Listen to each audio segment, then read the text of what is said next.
Territory of the Algonquin Anishinaabe people. Welcome to meeting number 38 of the House of Commons Standing Committee on Canadian Heritage. Adopted by the House on Thursday, June the 2nd, 2022, and the motion adopted by the committee on Monday, June the 13th, 2022.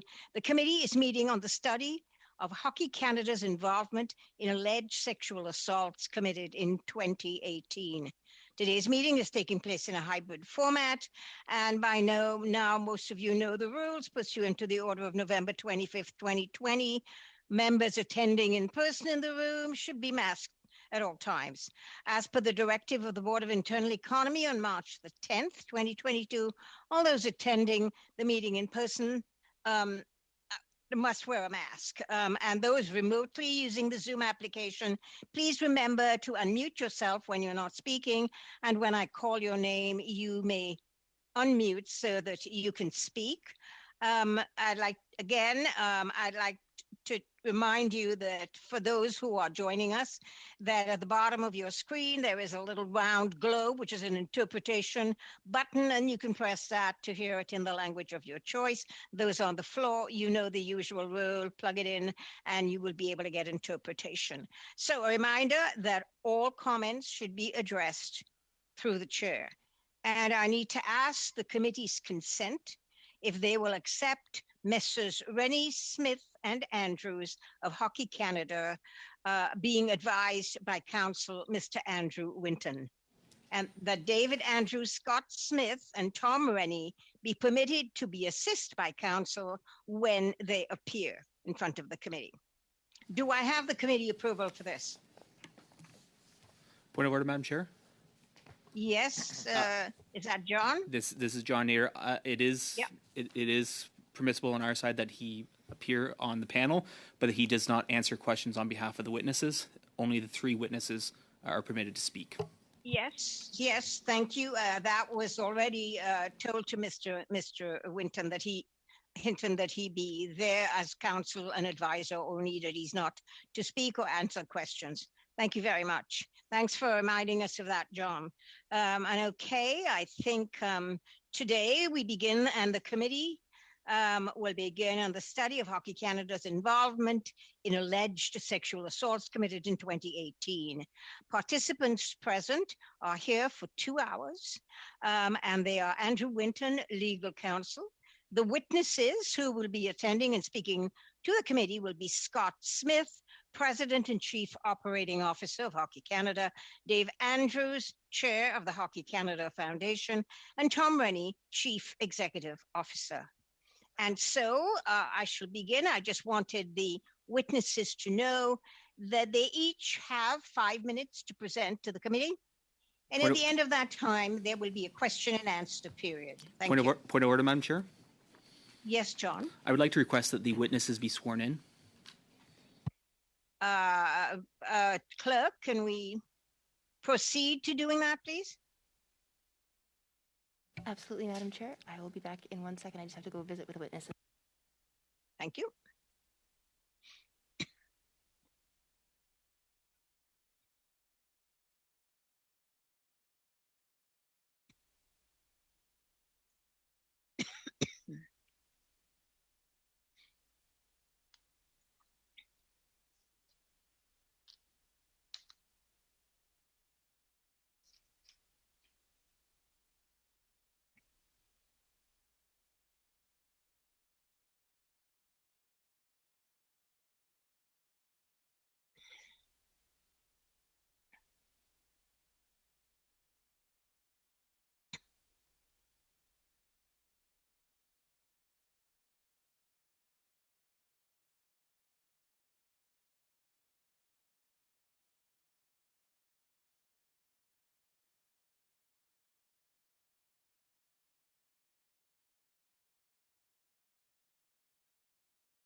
Thank you, Clerk. Has that swearing in been done to the satisfaction of the committee?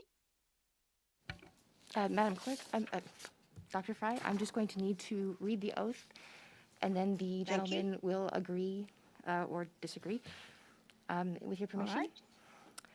Go right ahead, Clerk. Mr. Smith, do you swear that the evidence you shall give on this examination shall be the truth, the whole truth, and nothing but the truth, so help you God?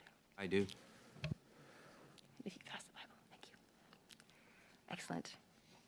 Mr. Rennie, do you swear that the evidence you shall give on this examination shall be the truth, the whole truth, and nothing but the truth, so help you God? I do.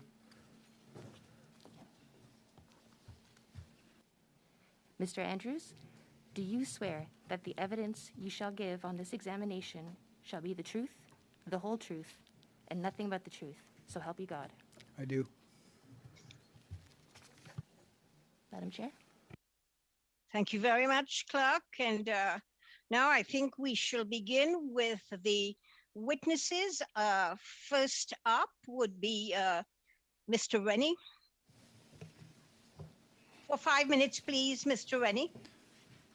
Thank you, Madam Chair, and members of the committee for inviting Hockey Canada to appear today. My name is Tom Rennie, and I am Hockey Canada's Chief Executive Officer. I am joined today by Scott Smith, Hockey Canada's President and Chief Operating Officer, and David Andrews, Chair of the Board of Directors of the Hockey Canada Foundation. Our former colleague, Glenn McCurdy, who retired as Senior Vice President of Insurance and Risk Management in December, is not here today due to the recent passing of his father. We appreciate the committee's compassion in not compelling his attendance today. We welcome the opportunity to respond to the members' questions regarding the allegations involving members of the 2017-2018 National Junior Hockey Team and the recent settlement Hockey Canada reached with the plaintiff in that matter. But before we do that, I want to make one thing clear. Hockey Canada is on a journey to change the culture of our sport and to make it safer and more inclusive. We acknowledge that issues of maltreatment, including bullying, harassment, racism, homophobia, and sexual abuse exist in hockey as they do in other sports and in our society.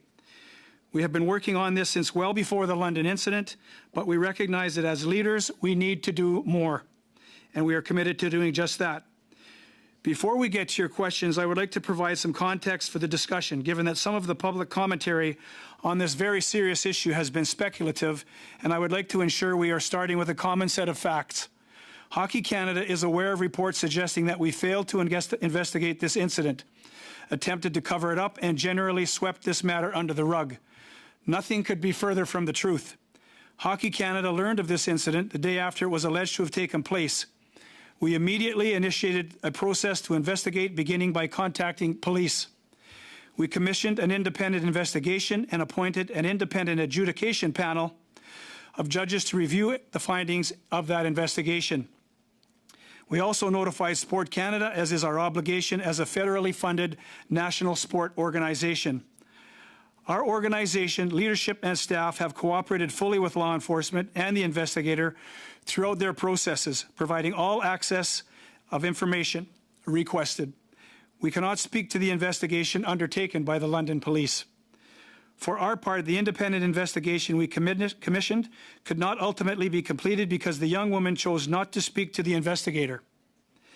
That was her right, and we respected her wishes, just as we continue to respect her clear and repeated wishes to not identify herself or the players involved. While we understand the public's frustration that the players involved have never been identified or disciplined, the young woman has agency in this matter, and we encourage everyone to give appropriate consideration and deference to her fundamental desire for privacy above all else. With regard to the legal action that was filed in April of this year, we settled the claim quickly because we felt a moral obligation to respond to the alleged behavior that occurred at one of our events by players who attended at our invitation. While we don't know exactly what occurred that night or the identities of those involved, we recognize that the conduct was unacceptable and incompatible with Hockey Canada's values and expectations and clearly caused harm. While we don't know, I apologize, and we felt that the right to response to the woman's legal request was one that did not require her to participate in a prolonged court proceeding. The settlement enables her to seek whatever support she might require as she tries to move past this incident. Although the investigation could not come to a conclusion regarding the role which any player may have played in the incident, the investigator provided advice on areas for improvement, which we have been implementing and will continue to pursue in the line of our work to improve the culture of our sport. This work includes enhancing our code of conduct and improving our education programs. We are happy to discuss these efforts in more detail today. As I said at the outset, pushing this behavioral challenge is a priority for our organization, and our players, coaches, and volunteers, and other stakeholders can expect to be hearing more about our actions in this area. As part of that effort, we are eager to work with many stakeholders to help ensure we meet expectations that Canadians have for Canada's game. Earlier this year, we appointed our first ever Hockey Canada executive exclusively focused on safe sport. We also welcomed the appointment this spring of Canada's first Sport Integrity Commissioner and the measures announced by the Minister of Sport last week regarding the accountability of Sport Canada organizations. Our message to anyone who feels they are a victim of maltreatment by someone affiliated with Hockey Canada is that we want to hear from you. We are committed to ensuring that we are a safe space for raising your concerns. 16 seconds, please, Mr. Rennie. Yes, ma'am. Finish your 16 seconds.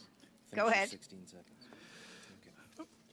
Finally, on the matter of the source of funding for the settlement at question here, we will be cooperating fully with the Minister's financial audit, but I can assure you that no government funds were used in this settlement. I would like to close by my remarks. Thank you, Madam Chair. Thank you, Mr. Rennie. And I go to Scott Smith, President and Chief Operating Officer. Mr. Smith, for 5 minutes, please. Thank you, Madam Chair. We deferred the opening statement to Mr. Rennie, so Mr. Andrews and I have no opening statement. Thank you. Thank you very much. So I will now move to the question and answer segment. The first segment is a 6-minute round for each political party, and that 6 minutes includes a question and the answer. So please be mindful of that when you're asking both your questions and responding. Thank you. For the Conservative Party, John Nater.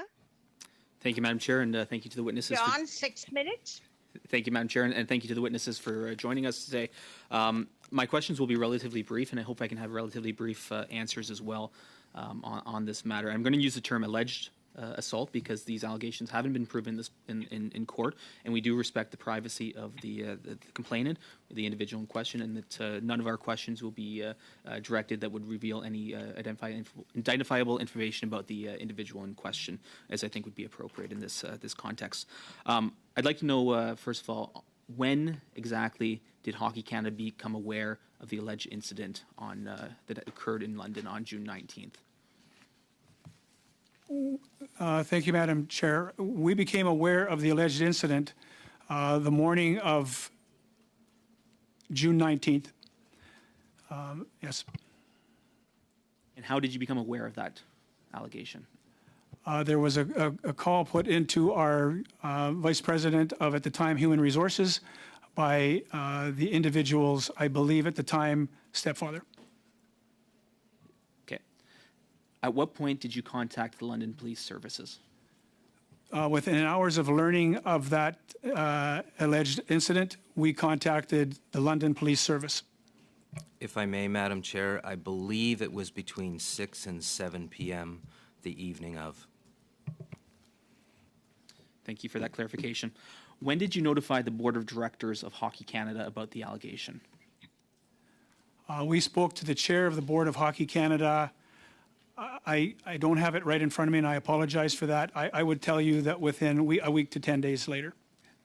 When did Hockey Canada engage legal counsel on this matter? We engaged legal counsel when we were served the settlement claim, which was, I believe, May 3rd, when we did get the document.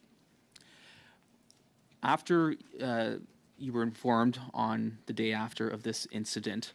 When was the first time you had conversations with the players about this allegation?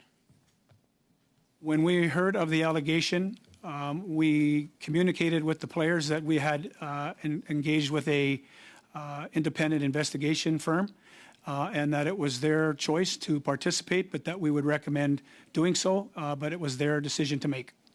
So that individual, that firm in question is Heenan Hutchison, am I That's correct, sir. And when did you engage them? I'm not sure, Scott. Thank you. We had conversation, a representative. Hutchison.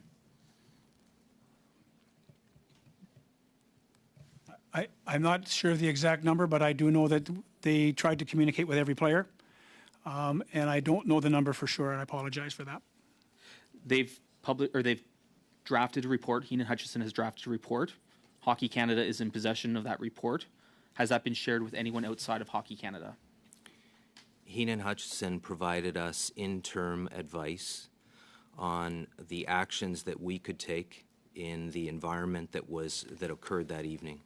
They provided advice to us on how we could improve our code of conduct, how we could ensure more responsible service of alcohol. And we took that advice immediately on receipt of that in the fall of 2018 and worked on those recommendations. Heenan Hutchison was never able to conclude their final report. Would you be willing to share that interim advice with this committee? That advice is a matter that's underprivileged, and given the fact that there are other investigations going on, the advice of our council is not to waive that privilege. You are aware that should this committee compel that evidence, you would be required to hand it over. You're aware of that? I would seek advice from our council on that, but I appreciate your view. How much has Hockey Canada spent on legal fees between June of 2018 and today on this matter? I don't have in front of me the total amount that we've spent on this. Would you be willing to provide that information to this committee at a future date by email after this committee meeting finishes?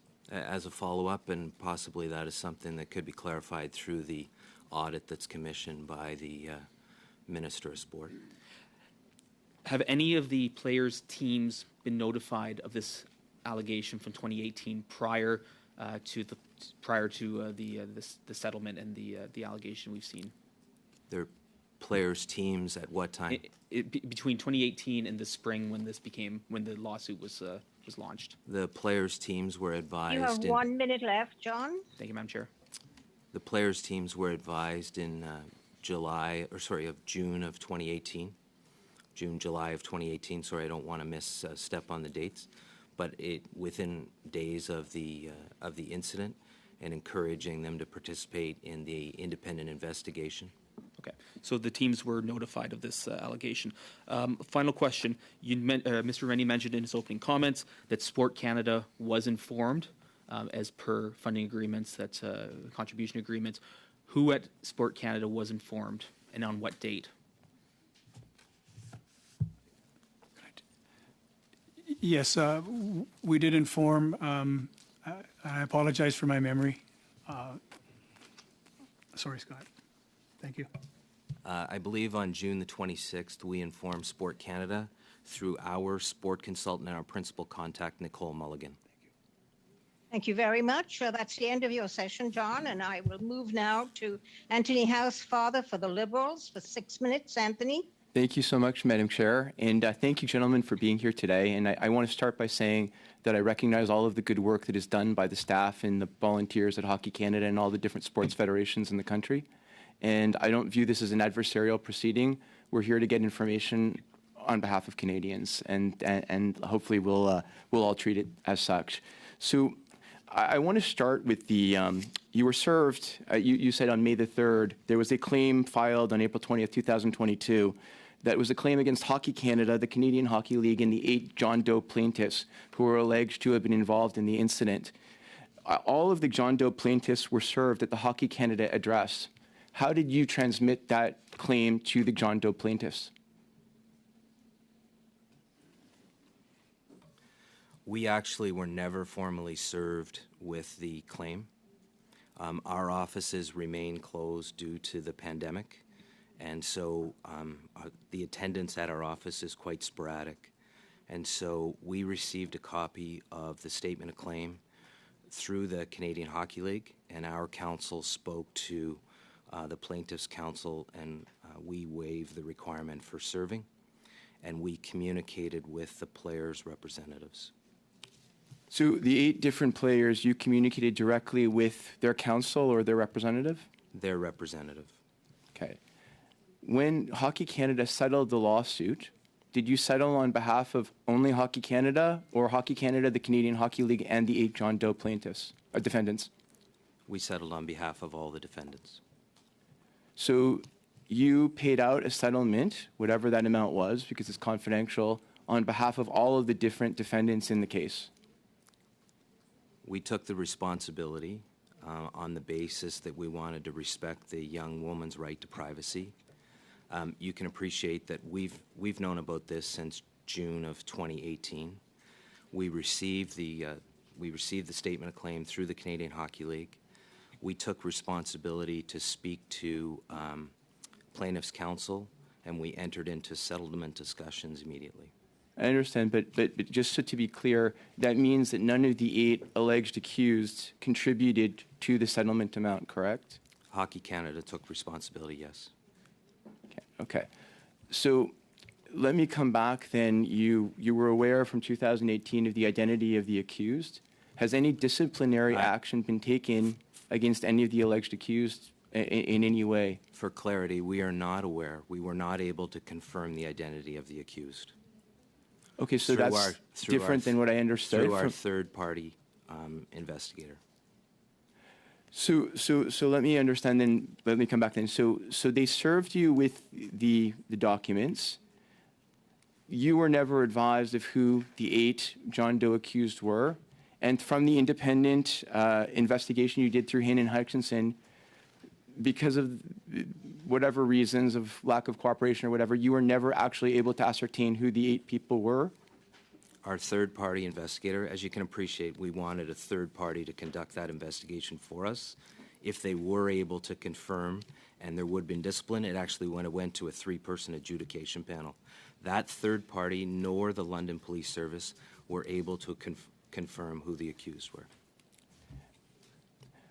Okay, so in Hockey Canada, let me just ask, from your own perspective, and while protecting the identity of the victim here, or the alleged victim, never thought it necessary to try internally, from the limited number of players that were on this team, to determine the actions of the accused? Could you repeat that question, please? Well, so there's a very limited number of players that potentially could have been involved in this case. And I understand that, while protecting the identity of the victim, and you always obviously want to do that, and you obviously wanted to respect her wishes, did Hockey Canada take any proactive steps other than the investigation by Hayden Hutchinson, where you advised the players it was up to them whether they wanted to cooperate to figure out which players may have been involved in this incident and to get their stories? We turned that over to our third-party investigator, and we encouraged strongly those players to participate in that investigation. All players to participate in that investigation. Did various committees of the board of directors become aware of the case, and did the board and various committees approve the settlement? I don't think it would be various committees. The board of directors were involved in our discussions, and the board of directors were updated on a regular basis through 2018 through until, I believe, sometime in 2020. And we had a discussion with our current board of directors, because we have had some changes, obviously, in the middle of May. 1 minute, Anthony. Thank you. Middle of May, and they endorsed management proceeding on the advice of counsel with the settlement.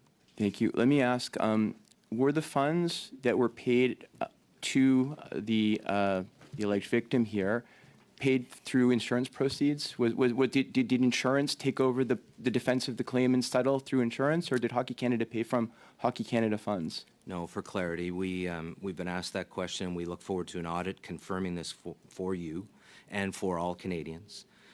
We liquidated a portion of our investments to pay for the settlement, and that is kept in a separate account from what our government funding would be, our business development and sponsorship funding, our ticket revenues, merchandising, etc. Thank you very much. I think that's probably my time. Thank you, Madam Chair. Yes, Anthony, that's your time. And now I go to the Bloc Québécois for Monsieur Lemieux. Merci, Madame la Présidente.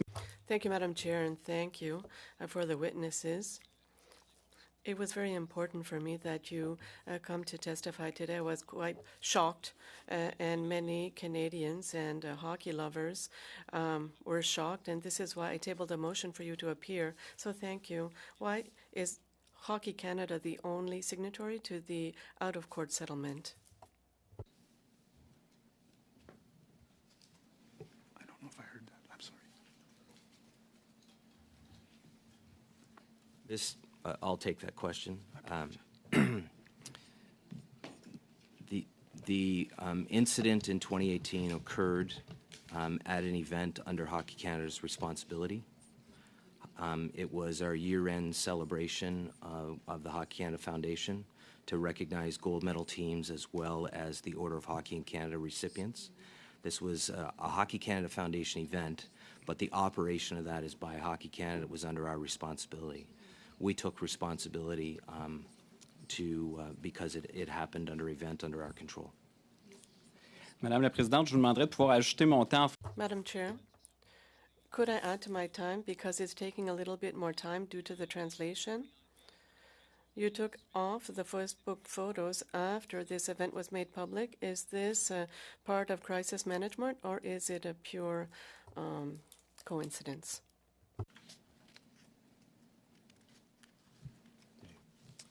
Thank you. I can't tell you that anyone was instructed to take those photos off of Facebook. Parfait. Monsieur René, vous avez des... Mr. Rennie, you left your CEO job in the days following the allegations. Can we find a link between these two events? Thank you, Madam Chair. No, actually not. I had informed the current chair of the Board of Hockey Canada on April 3rd of 2021 that I had chosen not to extend my contract with much appreciation. I am still the CEO of Hockey Canada until June 30th.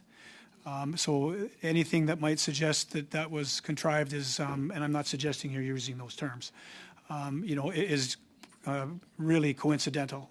There was no prefabrication here whatsoever. It's a function of me doing what I needed to do over a year ago.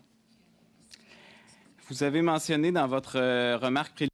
In your opening statements, you said that you had to resolve this quickly because there's a moral obligation. You said that you don't know exactly what happened and who are the people involved. However, you did mention that you contacted the teams involved. Doesn't this seem contradictory? Thank you, Madam Chair. No, because we contacted all players and every team. We had no idea of knowing, where to focus our energy at all, and it would have been wrong nonetheless. So we contacted every player and their teams. Vous aviez mentionné qu'il y a toujours une enquête. You mentioned that an investigation is still underway. Is this the case, and who is conducting this investigation and how? Thank you, Madam Chair. I believe I heard you ask, is the investigation still underway and who is conducting that investigation? Is that correct? Yes, you did hear that. Yeah, thank you. Sorry about that. The investigations right now have been suspended. The investigating team has chosen to close their books on this. There is no investigation at this point in time, and that also helped us understand what would be in the best interests of the young woman and deal with this accordingly. If I may, Madam Chair. Yes, sir. Yes, you still have time. Okay, thank you. Should we be in a position where the young woman were to change her mind, we would welcome the opportunity for her counsel to speak to our counsel. We would revert back to the process that we identified in the summer of 2018. We would refer her to our third-party investigation group, and provided that there were an outcome to or finalization of that investigation, any actions that would be taken would be handled by a three-person disciplinary panel, not managed by Hockey Canada. Thank you. Par souci de transparence, je vous pose la question. For transparency purposes, I'm asking this question with regards to the report that was conducted with Mr. Hutchinson. Could you table this report? Did you give it to the police? And what were the conclusions of the report? I don't believe that the police asked our third-party investigator for the report. The advice that we received from our independent investigator was related to the our code of conduct that at the time only covered, it was not broad enough to cover non-on-ice hockey events, so tournaments and camps. 1 minute. And we've broadened that, and we've increased our education on that, and we continue to do so. As I mentioned earlier to one of your colleagues, I also identified that we have adjusted and modified some additional requirements on alcohol service at fundraising events. Thank you. Pouvez-vous nous fournir les échanges courriels?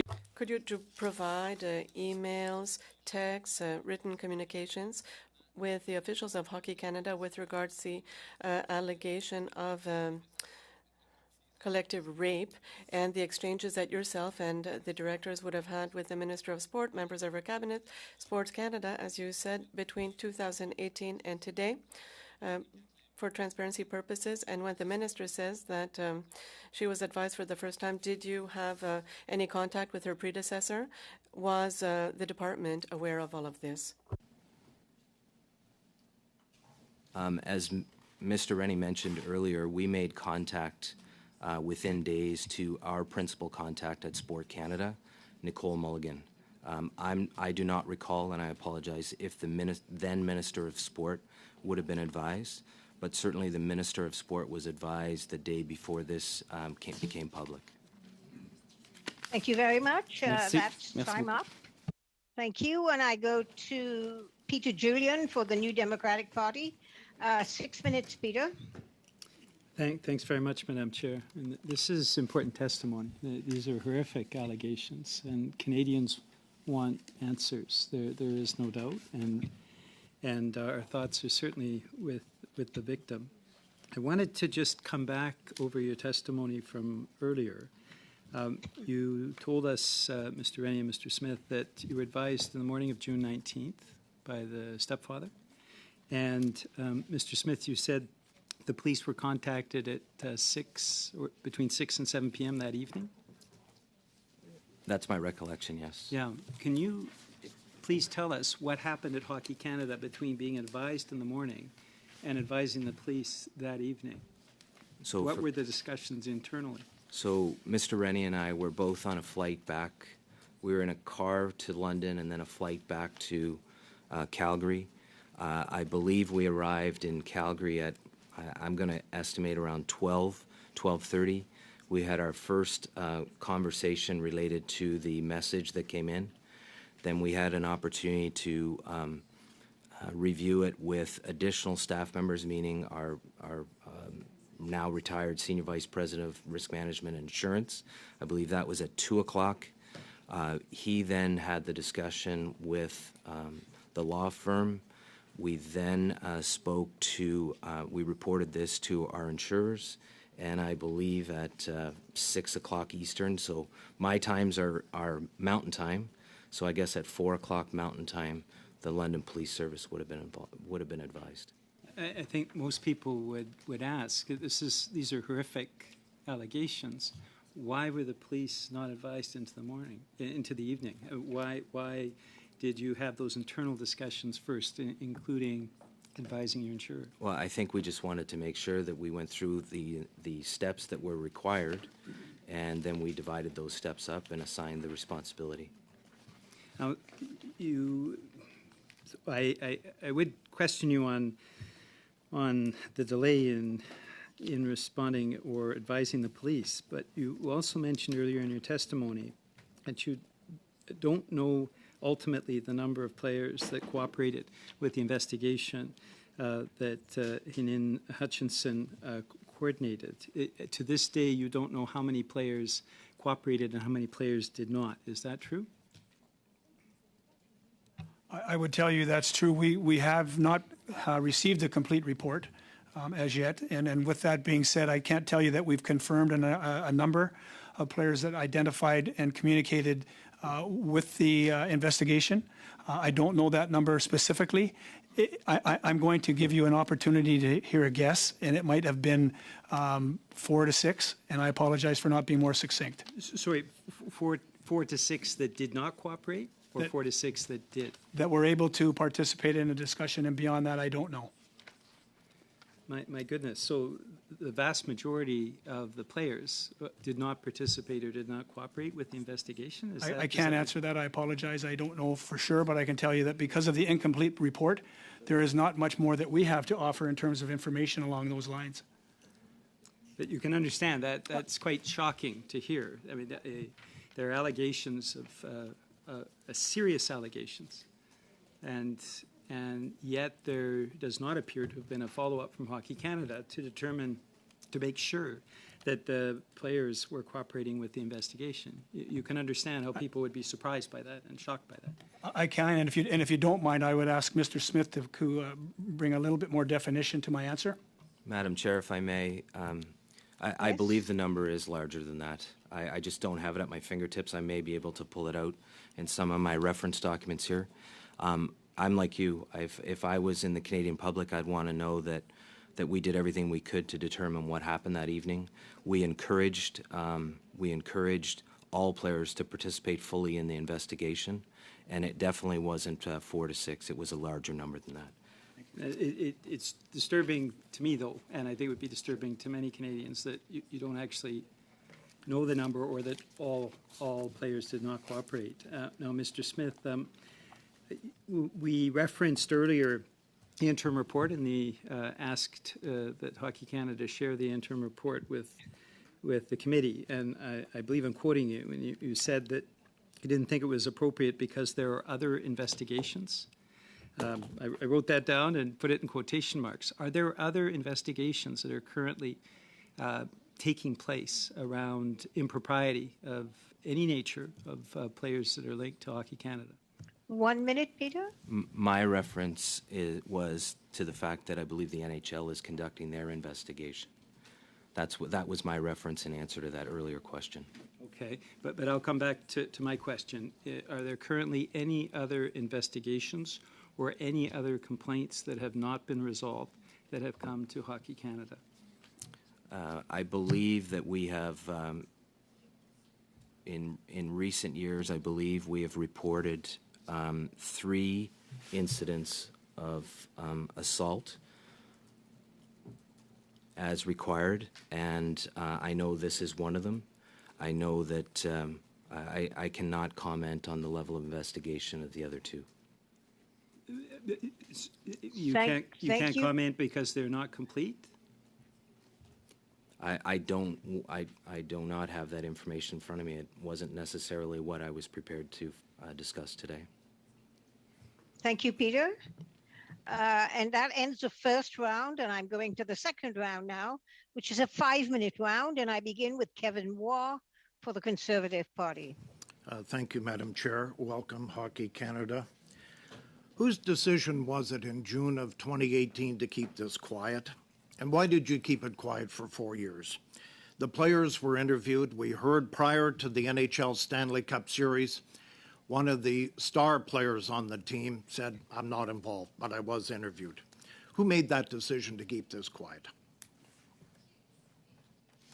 I don't believe we made any decision to keep quiet. We undertook the process to have an independent group do an investigation for us. That investigation was ongoing, as was a criminal investigation with the London Police Service.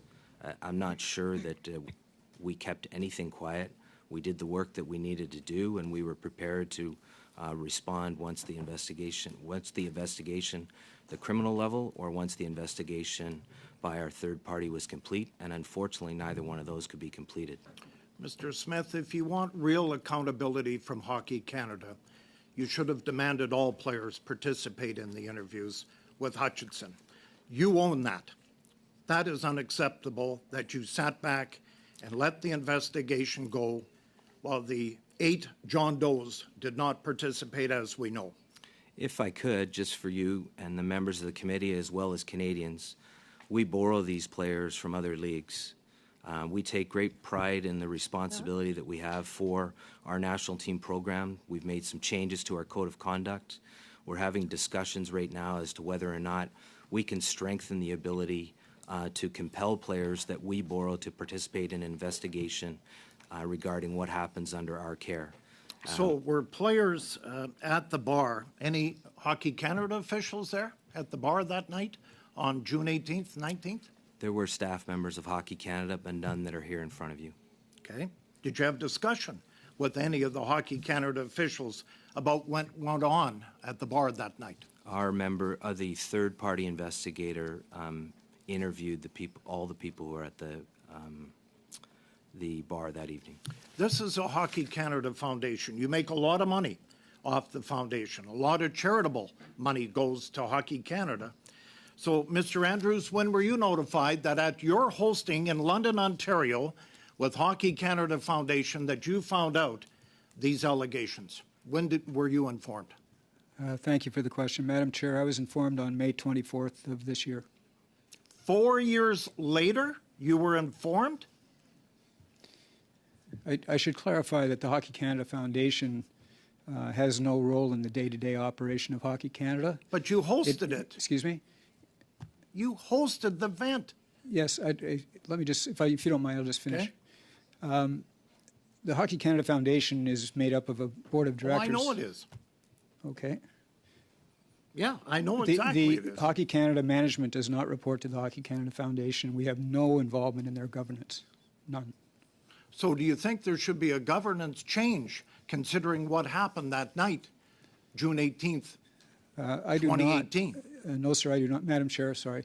No, sir, I do not. The Hockey Canada senior management team and staff report to the Hockey Canada board, not to the Hockey Canada Foundation. Does it concern any of you in front of me today that these alleged so-called rapists have ongoing careers in amateur and professional hockey today and someday could be coaching? Does this, your comment on this, does that not, and I'm going back to the Graham James situation, as you know, in Saskatchewan. So today, does that not resonate with you that these 8 could be coaching 5 years down the road or whenever? If I could, to you, to the members of the committee, and to all Canadians, Mr. Rennie made reference to the fact that we are on a journey and we are driven to drive changes in the behaviors in this game to achieve the culture that you, me, and everyone in this room and everyone in this country desires. We have 650,000 registered participants in this country, registered players. Unfortunately, we're a microcosm of society. We're a microcosm of this country. And we're going to drive our efforts to the extent that we can to make sure that we build the culture, we improve the culture. We believe we've made changes in the last 4 years, and we'll continue to make changes in the next 4 years and beyond to make sure that every Canadian knows that this game is a safe place for their daughter or son. This incident will have a lot of homes. 20 seconds. This incident from June of 2018 will be talked about in many homes in this country. Should I sign up my daughter, my son, into Hockey Canada programs? And I'm not sure of the answer here today. I haven't got really, from any of you, reassurances that Hockey Canada has changed in their harassment, bullying, and abuse policies. I think if we're asked the question on what are we doing, what have we done since, and what are we going to do on a go-forward basis, I think we can reassure Canadians that hockey is a safe place, and we're not perfect, but we're doing everything we can to make sure that hockey is a safe place for young Canadians. Thank you, Mr. Waugh. And I go to Anthony Housefather for the Liberals for 5 minutes. Anthony. Thank you so much, Madam Chair. Gentlemen, I assume you're all aware of the Jenner and Block report on the Brad Aldrich affair at the Chicago Blackhawks, correct? Yes. So in that case, the Blackhawks chose transparency. They made the report completely available. And so I'm wondering, would you reconsider the issue of the report that you received from Hennon Hutchinson to allow the public at least to understand if there's needs for redactions related to attorney-client privilege, that's understandable, and certainly anything that would necessarily reveal the victim or the alleged victim. But would you consider providing to this committee a redacted version of that report? I would tell you, Madam Chair, thank you. I would tell you that an incomplete report is just that. And I don't know that it suffices, because beyond that, it's speculation. I don't think any of us in this room want to work beyond speculation. So I think that's a very fair point, Mr. Rennie. So let me come back to the path that you're on, because I heard very well that you're on a path, and I appreciate the path.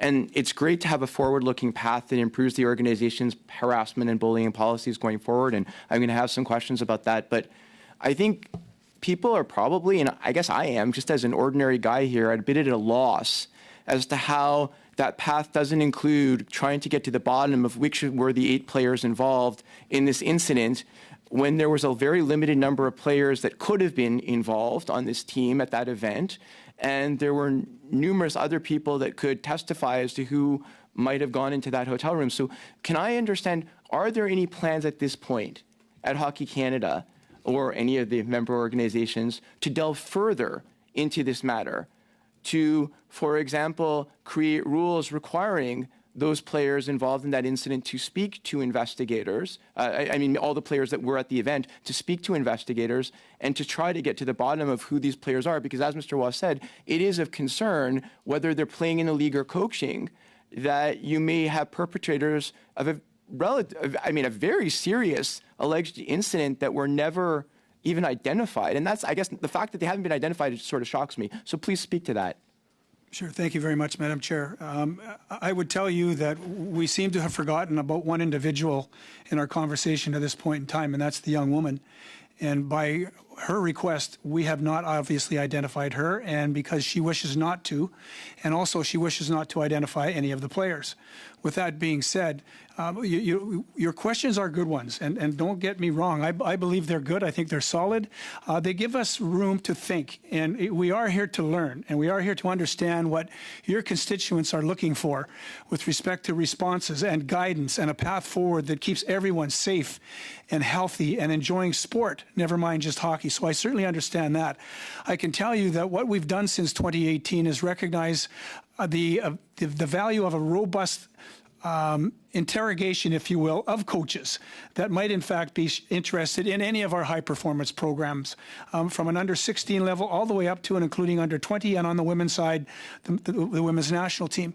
We are working hard to try to do the right thing here, recognizing that your feedback is important, recognizing that what you've addressed with us is really quite significant, and we will contemplate that and integrate those thoughts should they become necessary and relevant to us, which they do today, into what it is we need to do moving forward. But as Mr. Smith had identified, we are on a journey here, and we take full responsibility for where we are today, and we wish to take full responsibility for where we go tomorrow. We owe that and have an obligation to every Canadian to do as much. And I really appreciate that, and I appreciate your incredible sensitivity to the wishes of the alleged victim here. I think, though, that what I would say is, of course, her wishes have to be respected, certainly with respect to her own identity. Often you will have victims, and then the same people will do the same thing to somebody else. And by not trying to identify the gentleman allegedly involved here, we may have other women that are potentially attacked in the future. So I don't think it's enough to simply rely on the desire of the victim not to disclose the identity of the potential perpetrators. So I ask you to think about that. I want to come back to Mr. Julian's question. Has Hockey Canada had other allegations of sexual misconduct by players in the last, let's say, 10 years?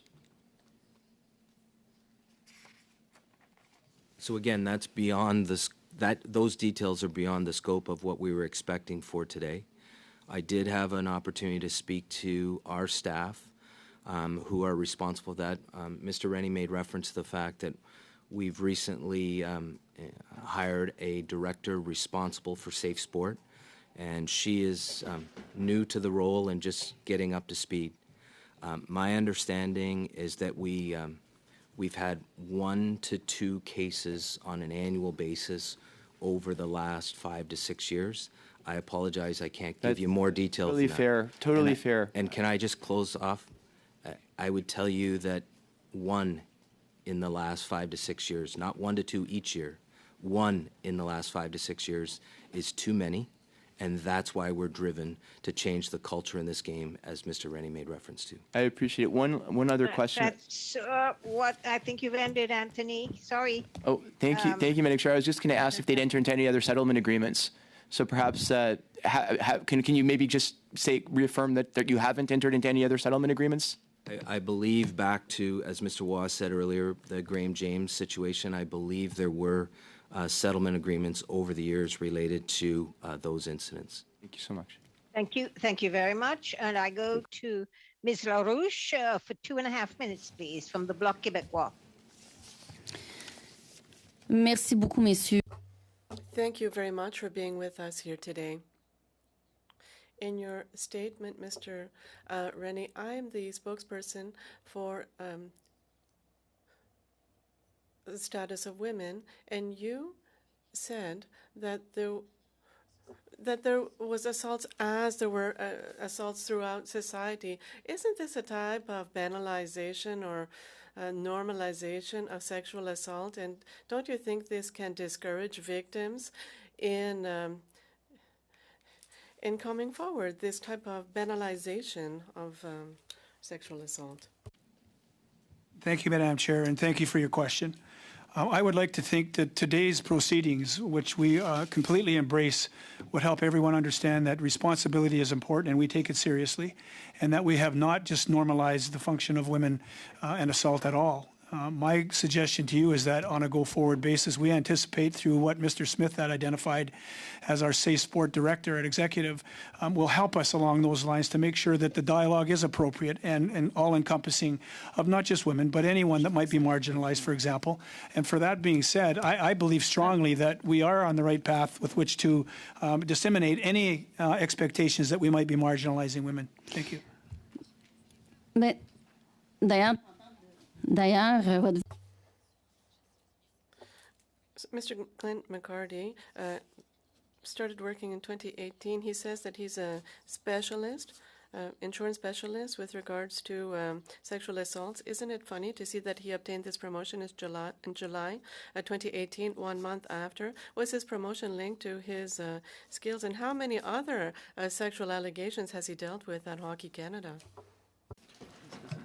Thank you, Madam Chair, and thank you for the question. I do not know to what level of volume Mr. McCurdy had worked on sexual assault cases. I do not have that information. I also know that it certainly was not a function of him, gaining any type of a promotion because of what we would have considered success in that field. He is very good at what he does. He has served Hockey Canada well. We respect that and endorse that, no question about it. But I can tell you right now that anything that we would have, what would appear to be marginalizing women is inaccurate, and certainly going forward, that will not be the case as we identify with what we need internally as far as staff is concerned to help us do our due diligence in that area.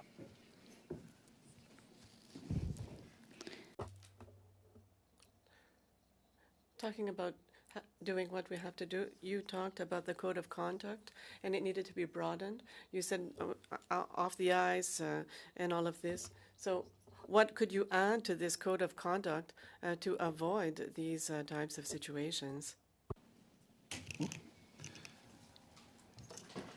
Thank you, Madam Chair. We believe that we can, I think, improve on the scope and scale of what it is we do in our code of conduct right now. I think for our code of conduct, as it sits with our high performance programs and in competition, we have a zero tolerance, for any type of a breach of the code. Where we have, I think, an issue internally is that the lines are blurred when it comes outside of the code of conduct for events such as our Order of Hockey and Gala, but also symposiums, seminars, clinics, whatever the case may be.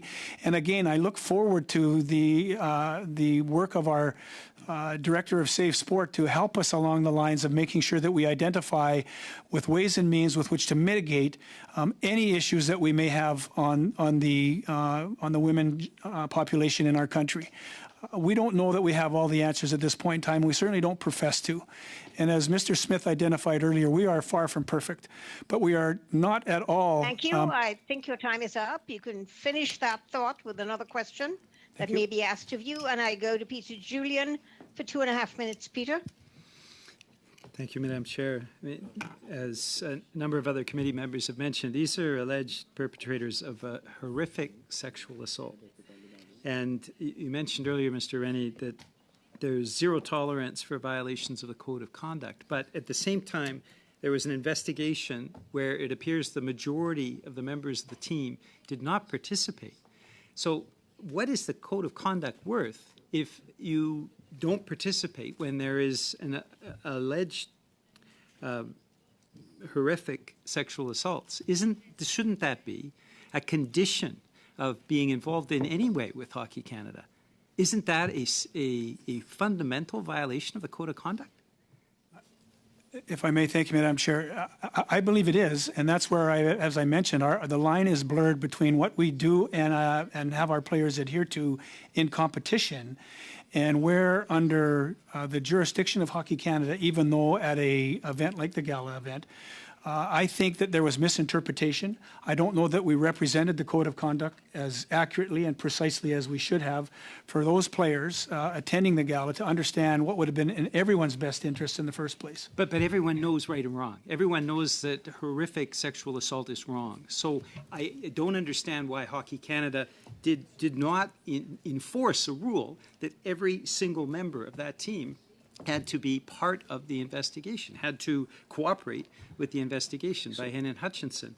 I have short time, so I will move to another question, and that is around, Mr. Smith, your testimony that we are seeing assaults, you mentioned 1 to 2 per year over the last 5 to 6 years. Would that mean, is it accurate to say that we're looking at about a dozen cases over the last 5 to 6 years? And you mentioned earlier as well 2 assaults that are currently being investigated.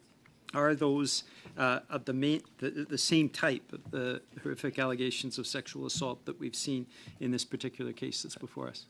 I didn't comment on the investigation. I think I told you that I couldn't. I shared with you that we've reported 3 to Sport Canada. This is one of them. And if I could just step back for a second to the incidents of 2018. We weren't able to confirm through our third-party investigator what happened that evening. So although the Code of Conduct has been strengthened, it's not like we're condoning potential behavior that happened that evening. We were not able to confirm who was involved and what happened that evening. I think a lot of people are taking the allegations in the statement of claim as fact. I'm not in a position to debate many of those allegations because I'm not aware, but I do know that 3 of them are clearly not true. There's an allegation we didn't report it to the London Police Service. We did. There's an allegation we didn't have a third-party investigation. We did. And there's an allegation that we didn't offer support to the young woman, which we did. The challenge that we had is through extensive efforts over, I believe, a 26-month period, we were not able to confirm what happened that evening.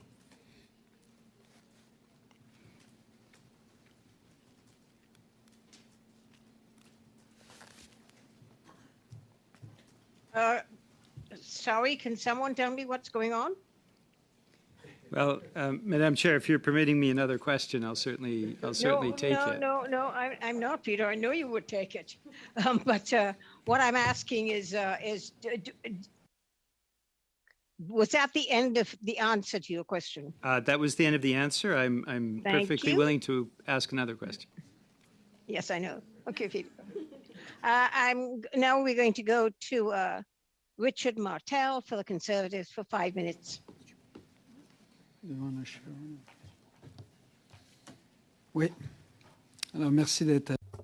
Thank you for being with us today. It's an important day, and what's concerning me right now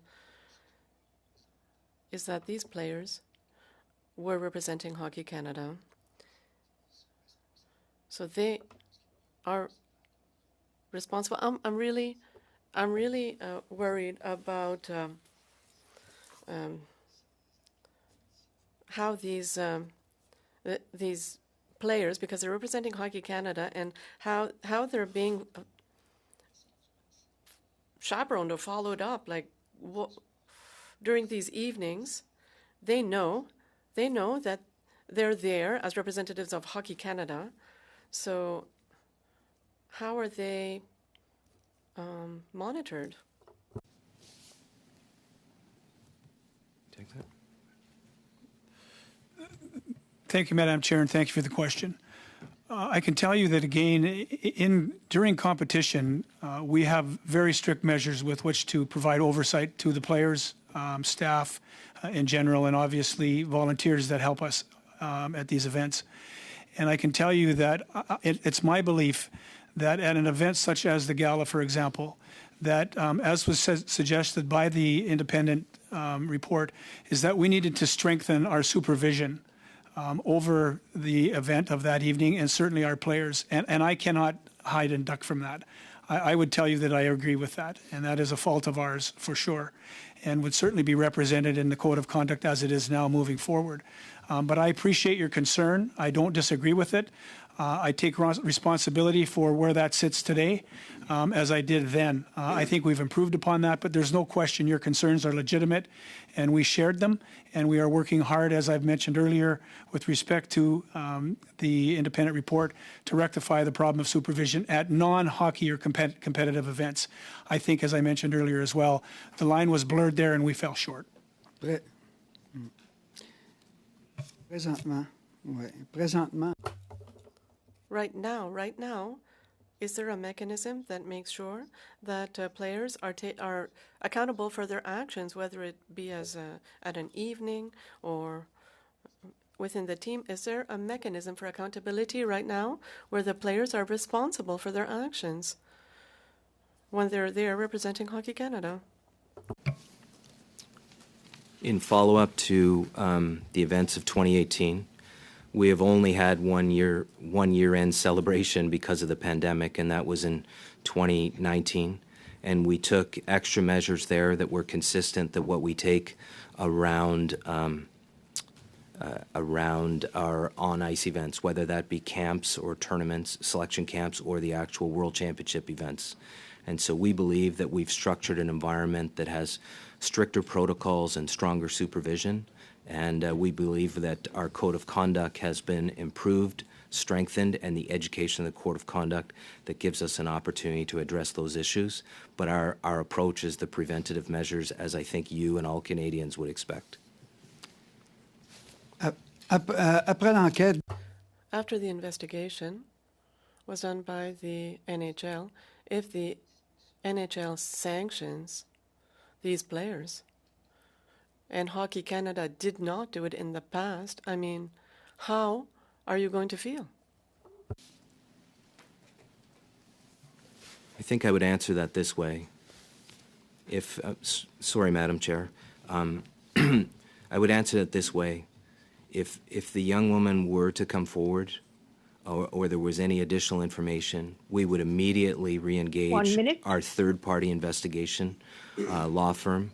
We would have them conduct their business as they did from June of 2018 through until September of 2020. So we would re-engage in the investigative process, and any actions or any discipline that would be required out of that, we would then turn over to the third party or the three-person adjudication panel that we appointed in 2018 to do just that. Est-ce que j'ai encore du temps, Madame? I would have liked also for you to speak to this, because you said that over the past 4 years you've been working for a culture change. I would like for you to explain what concrete steps have been taken, what has changed in the culture, and what work remains to be done to improve the culture.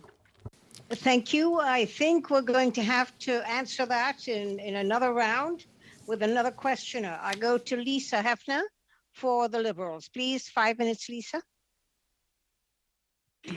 Thank you, Madam Chair. I think the last question had to do with culture in hockey, and that's exactly where I was going to go anyway. The minister, we know, has said that the culture in hockey has to change, and you've made comments to that effect today. The witnesses, and whichever witness feels most appropriate can respond. But I'm wondering if you can sort of describe what about the hockey culture needs to change. And I'd also like to give you this opportunity to give us more detail about the things that you've done over the past few years to try and address the problems that allow things like mass violence against women to happen at a hockey event, which of course is very shocking to all of us. Thanks very much. So yes, go ahead and answer. Thank you, Madam Chair. First of all, I'll talk to what we did in the fall of 2018 with respect to our code of conduct. I've made reference to it, but I'll touch on it briefly. I think we strengthened our code of conduct. We furthered our education and our requirement. We also have been in the process of adding to our education initiatives training with respect to sexual assault and references to our code of conduct, as well as morality clauses. We're in the process right now. We've engaged a third-party consultant to review all of our education initiatives. That's everything from abuse, bullying, harassment, and appropriate sexual misconduct, compliance, etc. And I really believe that we need to have a thorough assessment of our education initiatives to make sure that we are comfortable, not just we in this room, but all of Canadians are comfortable that our education initiatives are driving the change that we desire in hockey. I would tell you, quite frankly, we probably are behind because of the 2 years of start and stop with respect to sport because of the pandemic. I don't think we're unique in sport in having that situation, but we are driven to make sure that every Canadian understands that we want to further our education. I've said publicly, I don't want education to be a box-checking exercise. I don't want to check the box and say, yes, I took that education initiative. I want people to invest their time in education that is going to drive the change in behavior that we all desire and that Canadians can be really proud of.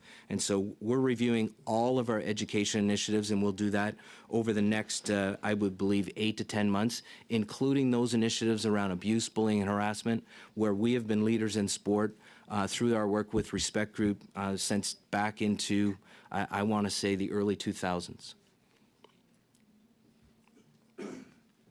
Thank you. And just to follow up, I think we've heard today that 1 to 2 cases a year you've been dealing with. And I mean, I'm sure we all know that not all cases get reported, not all cases are known about.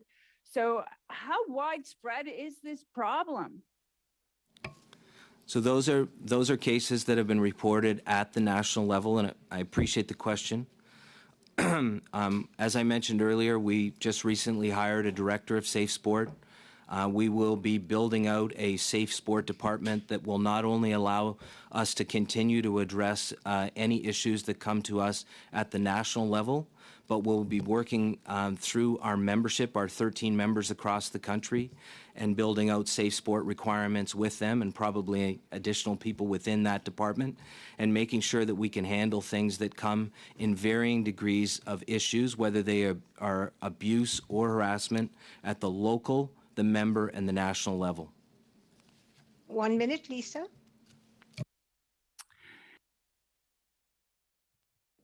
Thank you, Chair. And thank you, sir. I'm wondering if what you take from the evidence that we've heard today that many players who may have been involved didn't participate in the investigation. What do you think that says, and what do you think that means?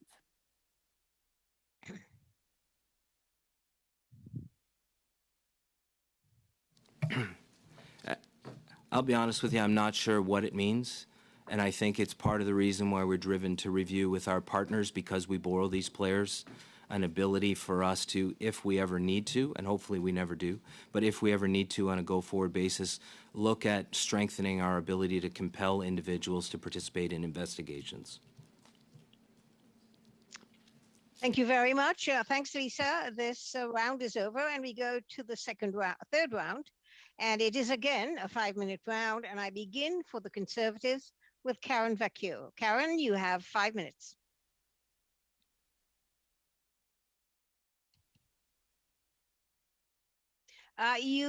We can't hear you, Karen. Are you muted? Unmuted? I'm going to stop the, I'm going to stop the clock.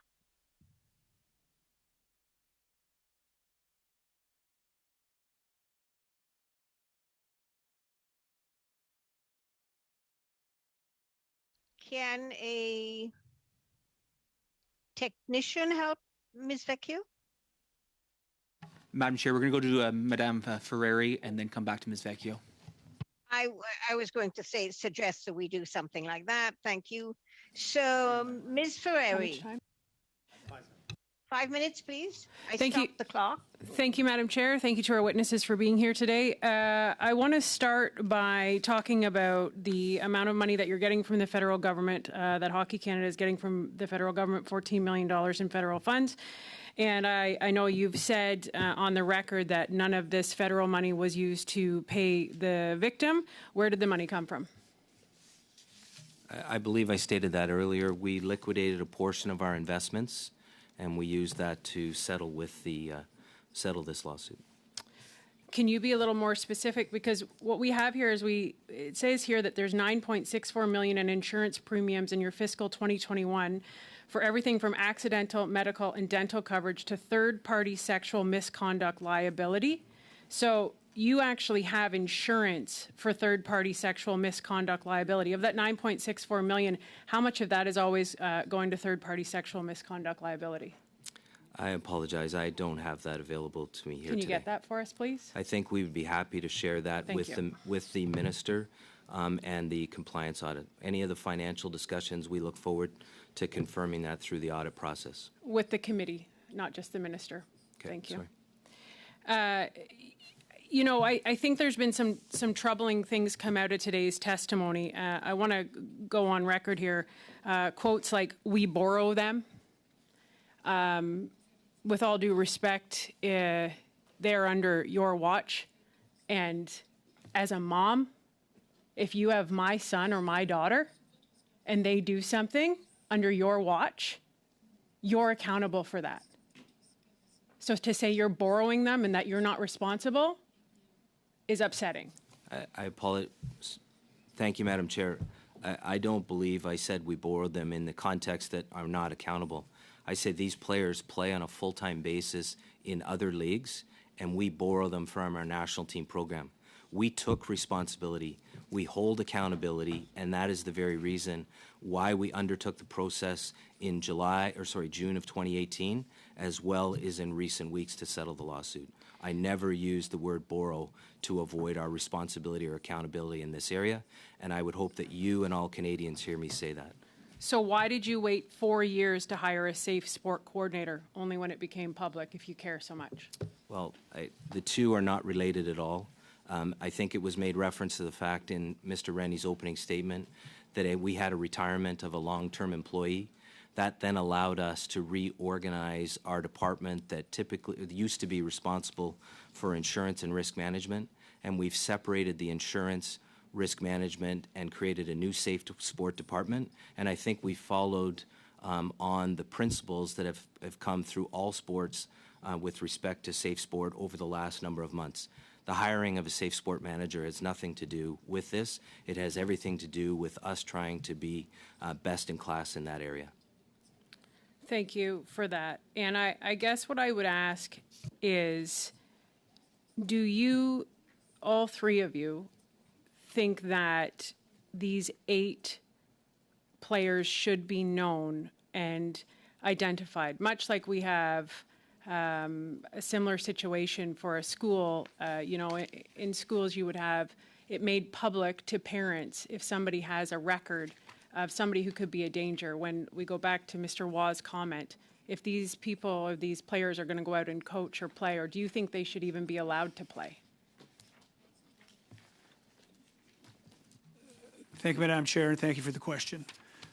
We are certainly paying very close attention to the young woman and her wishes at this point in time. Should that manifest itself into more where our legal assistance chooses to have that discussion about further information to be forthcoming, we would look forward to that and look forward to that level of participation between the two legal concerns. I can't tell you right now that anything usurps what concerns me more, because I'm a father of 2 girls, more than what this young lady's going through. And I'm concerned about that, and I'm concerned that if she in fact wishes not to be identified, and at this point in time wishes the players not to be identified, I really don't know what more we can do along those lines, notwithstanding the fact that your comment is a good one and it's fair and it definitely resonates with me. I'm concerned about that. I would like to tell you that we're working on that, where this ends up at this point in time today. I don't know, other than to make sure that you understand that it's certainly duly noted. I appreciate that. I think Canadians and everyone would like a bit more. Thank you. Thank you, Ms. Ferrari. And now I go to Chris Biddle for the Liberals for 5 minutes. Chris? Thank you, Madam Chair. I believe Mr. Maloney will be taking my time. Thank you. James Maloney, 5 minutes, please. Thank you, Madam Chair. Gentlemen, I just want to pick up on what Mr. Housefather started with, is to thank the three of you for being here today and thank Hockey Canada for all they've done over the years. I also want to add my thanks. You've been quite candid today, and I am very grateful, and I believe everybody is. This is a very, very serious situation, and it's apparent to me that you treat it as such. I just want to go through some of the process so I can understand it and so people listening can understand it a little bit. You learned of this, you reported it the same day, you reached out to your insurance company, you contacted the police, you reached out to a third-party investigator, Heenan Hutchison, is that right? And they started their investigation, which has stopped. Now, I understand that the NHL is conducting an independent investigation as well, because 22 of the players on that team have been drafted by the NHL. Is that right? And that investigation is ongoing? Yes. Okay. And I take it that you're cooperating with that investigation to the extent that you've been asked to do so? Yes. And you'll obviously do so going forward. Okay. Now, depending on the outcome of that investigation, further action could be taken by Hockey Canada. Is that correct? I believe I said in an answer to a previous question, if there is additional information that would be appropriate to refer to our third-party investigation law firm, then we would re-engage with them and go through that process. And ultimately, any outcomes of that, if they were disciplinary in nature, would be handled by a 3-person adjudication panel that we appointed in the summer of 2018. Right. Thank you. Okay, and did the NHL specifically ask Hockey Canada to stop their investigation pending their investigation? No. We were advised in February of 2019 that the London Police Service had stopped their criminal investigation. We kept our investigation open through our third-party investigator until September of 2020. On multiple occasions, our third-party investigative firm reached out to plaintiff's counsel, the Young Women's Council, and through the summer of 2019, there was a suggestion that she may be willing to provide a written statement, and that never materialized. She never followed through on doing that, and we continued to follow up. And in September of 2020, we suspended the investigation. Okay, so 26 months later. And there's no ongoing investigation by the police, and my understanding is that's at the wish of the plaintiff. Is that right? I don't know if I can. Sorry, Madam Chair. I don't know if I can comment on the procedures with respect to the London Police Service. Okay. All right. Thank you. Now, I just want to go back to this word borrow that's been thrown around a little bit. The way I interpreted it was Team Canada borrows these players because they all play for teams across Canada. So were each of the teams that these players came from advised of what took place? I believe I meant. Thank you, Madam Chair. I believe I mentioned that earlier in a response.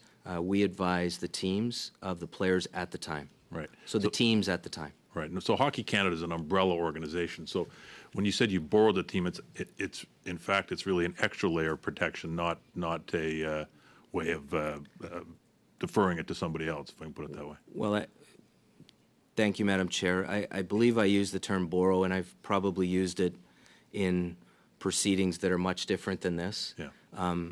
Player X plays for a team, the NCAA or the CHL, and they then leave those teams, come to a selection camp for our national junior team, right. And if they're fortunate enough, they're one of 22 players that are on that roster. Right. So we borrow them for that period of time, and then they return back to their club team. Right. So their conduct is still governed by not only Hockey Canada, but also the team from which you quote unquote borrow. That's a hockey term, in fairness, correct? Chris. Yeah. Okay.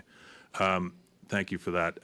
39 seconds, James. Thank you, Madam Chair.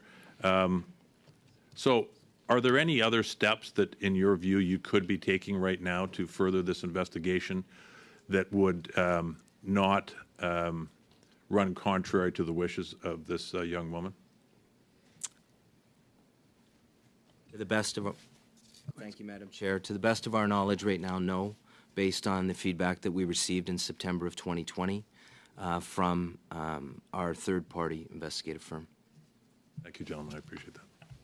Thank you. I now go to the Bloc Québécois, Ms. LaRouche, for 2.5 minutes, please. Monsieur Lemire, Madame la Présidente, on parle ici. Mr. Lemire, Madam Chair, we're talking here about an alleged gang rape.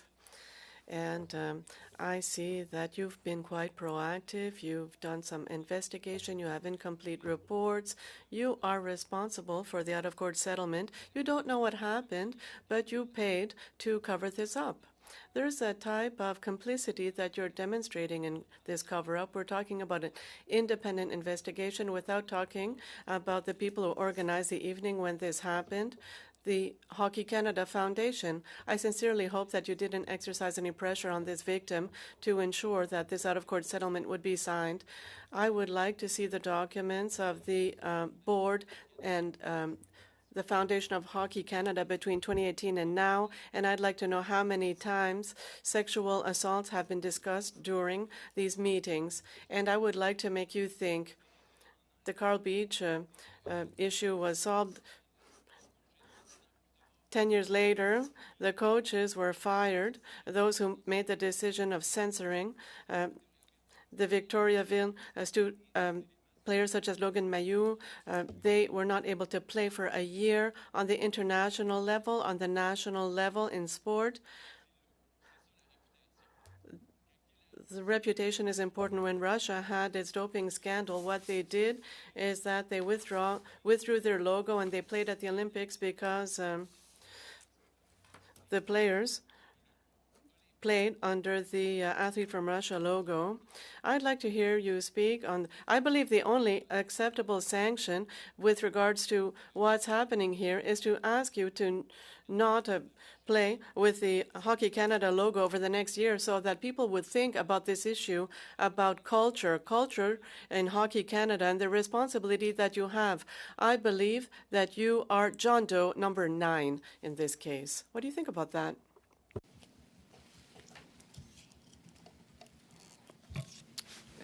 Thank you, Madam Chair. First of all, to suggest it was a cover-up or we swept it under the rug, I'd like everyone to step back for a second with respect to the incident in 2018. The police were notified. We engaged a third-party investigator. We notified Sport Canada, and we offered support to the young woman. That's not an indication of sweeping something under the rug. The process that we undertook to settle this is common in civil claims. We have a situation where both parties were represented by qualified counsel. Agreements such as this are common. They're intended to protect all concerned, and they are mutually agreed to, so no one was silenced. And so to suggest that we covered this up or we swept something under the rug related to an incident in 2018 that we've been dealing with for over 4 years, I adamantly oppose. Thank you, and that's the end of that time. And I now go to Peter Julian for 2.5 minutes. Peter. Merci beaucoup, Madame la Présidente. Thank you, Madam Chair. It's horrific.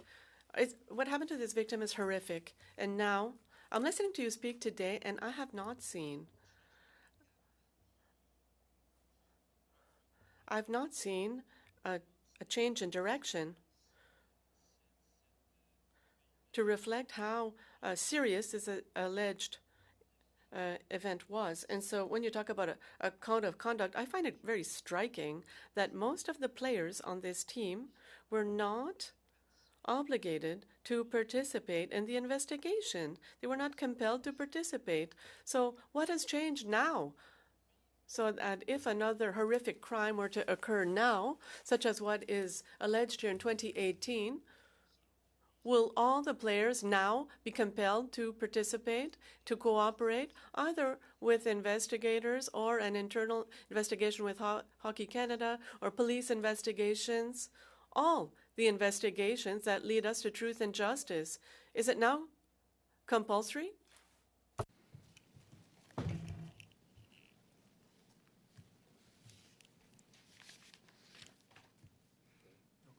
Please respond. Thank you, Madam Chair. First of all, we share the view that these allegations are troubling, and as we've said from the outset, we take them very seriously. So if there's any Canadian that's watching today that thinks that Hockey Canada doesn't take these seriously, we do. We've shared with you on a few occasions in the answers here that we've improved and enhanced our code of conduct. We've strengthened the education. Because these players are registered members of other teams, we will be working with our partners to make sure that we can compel people to participate in an investigation when it takes place under our care, under our responsibility. That is a work in progress as we speak today. It's not something, as you asked, sir, that is concluded, but it's certainly a priority for us and a work in progress. We focused our efforts on education. Thank you. Thank you. Now, I have another question. Merci, Madame la Présidente. Thank you, Madam Chair. The two other points that are being investigated and that you testified to earlier, are these sexual assaults, alleged sexual assaults as well? Thank you, Madam Chair. I believe I've answered a couple of times that I wasn't prepared to speak to the specifics of those today. I didn't see that as part of the mandate of today's discussion. It's not. Thank you. I'm under oath. I don't want to tell you something that I don't know. I apologize. Thank you. And now I go to Karen Vecchio. Karen, for 5 minutes. We still can't hear you, Karen. Can you hear me now? Now we can hear you. Fabulous. Yes. New. Okay. So thank you, and sorry about that. You would think I would have done this for the last 2 years. One quick question to start off. Is there a non-disclosure agreement regarding this settlement? Is there one that is available? Or is there a non-disclosure agreement on the settlement? The minutes of settlement are covered under settlement privilege. Okay. So I'm going to come back to the question. There were some questions asked about these types of behaviors happening, and I want to try to work with you on the thing of assault. So I'm looking at how many complaints has Hockey Canada received regarding bad behavior of the players. So I want to kind of look at overall, not just sexual assault, but overall. You've described about 1 to 2 per year. Does that include other types of assaults or just sexual assault being 1 to 2 a year? I believe the number that I shared in response to the previous questions were related to sexual assaults. Over a year ago, our members and our board approved a new rule with respect to maltreatment to eradicate all forms of discrimination. Fantastic. Okay, I'm going to go into that. I have read that report, and I've already read your lines of codes and things like that. So 2 a year are just sexual.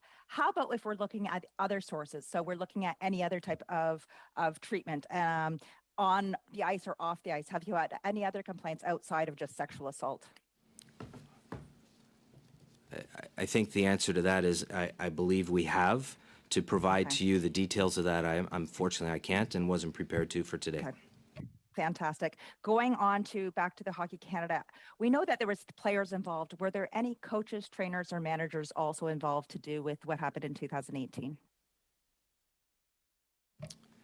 As I've said on multiple occasions, neither the London Police Service nor our third-party investigator could confirm what happened that evening. Okay. To the best fair enough, but I guess fair enough. But I'm just asking the person who's in charge, I will be asking one of the persons that's in charge of one of the biggest and strongest organizations here in Canada, which is Hockey Canada. I'm asking you; these are people that are working for you. Were any coaches, trainers, and managers involved in any of this? Go ahead, Smitty. Yep. Again, I can't confirm. I don't believe so, but I can't confirm. I guess the reason I'm asking you, I think one of the most important things is about leadership and the type of leadership that we're having. We can educate all people all we want, but unless we're leading by our actions, it's not going to work out very well. So I want to turn it a little bit into how many times has Hockey Canada actually paid out to any complainant? So again, that is beyond the scope of what we discussed here today. I think I made reference to an earlier question. I think there were settlements before my time of being directly involved in those related to the Graham James incident. Okay. So I am aware of that, but I don't have all of those in front of me. Okay, so I'm looking at the training and education when it comes to Hockey Canada and looking at sexual harassment and healthy relationship policies. With those, what are well, obviously you would have those, but what are the consequences for somebody that has been found in violation of one of your policies? What are some of the consequences for players? So I think what we've talked about is from a national level. We don't want to be in a situation where we're handling that discipline. We would assign that to a third-party adjudication panel, so we could not be perceived as interfering in any way. It's more perception than anything. I don't believe that Hockey Canada would interfere, but we want to avoid any perception that we would interfere with the discipline. Thank you. Can you maybe classify, because I think sometimes there may be discussions, what's the difference between the CHL, who has the OHL, Quebec, and the Western Hockey League, compared to Canada, Hockey Canada? What is the relationship there between Hockey Canada and the CHL? So Hockey Canada is the national sport organization.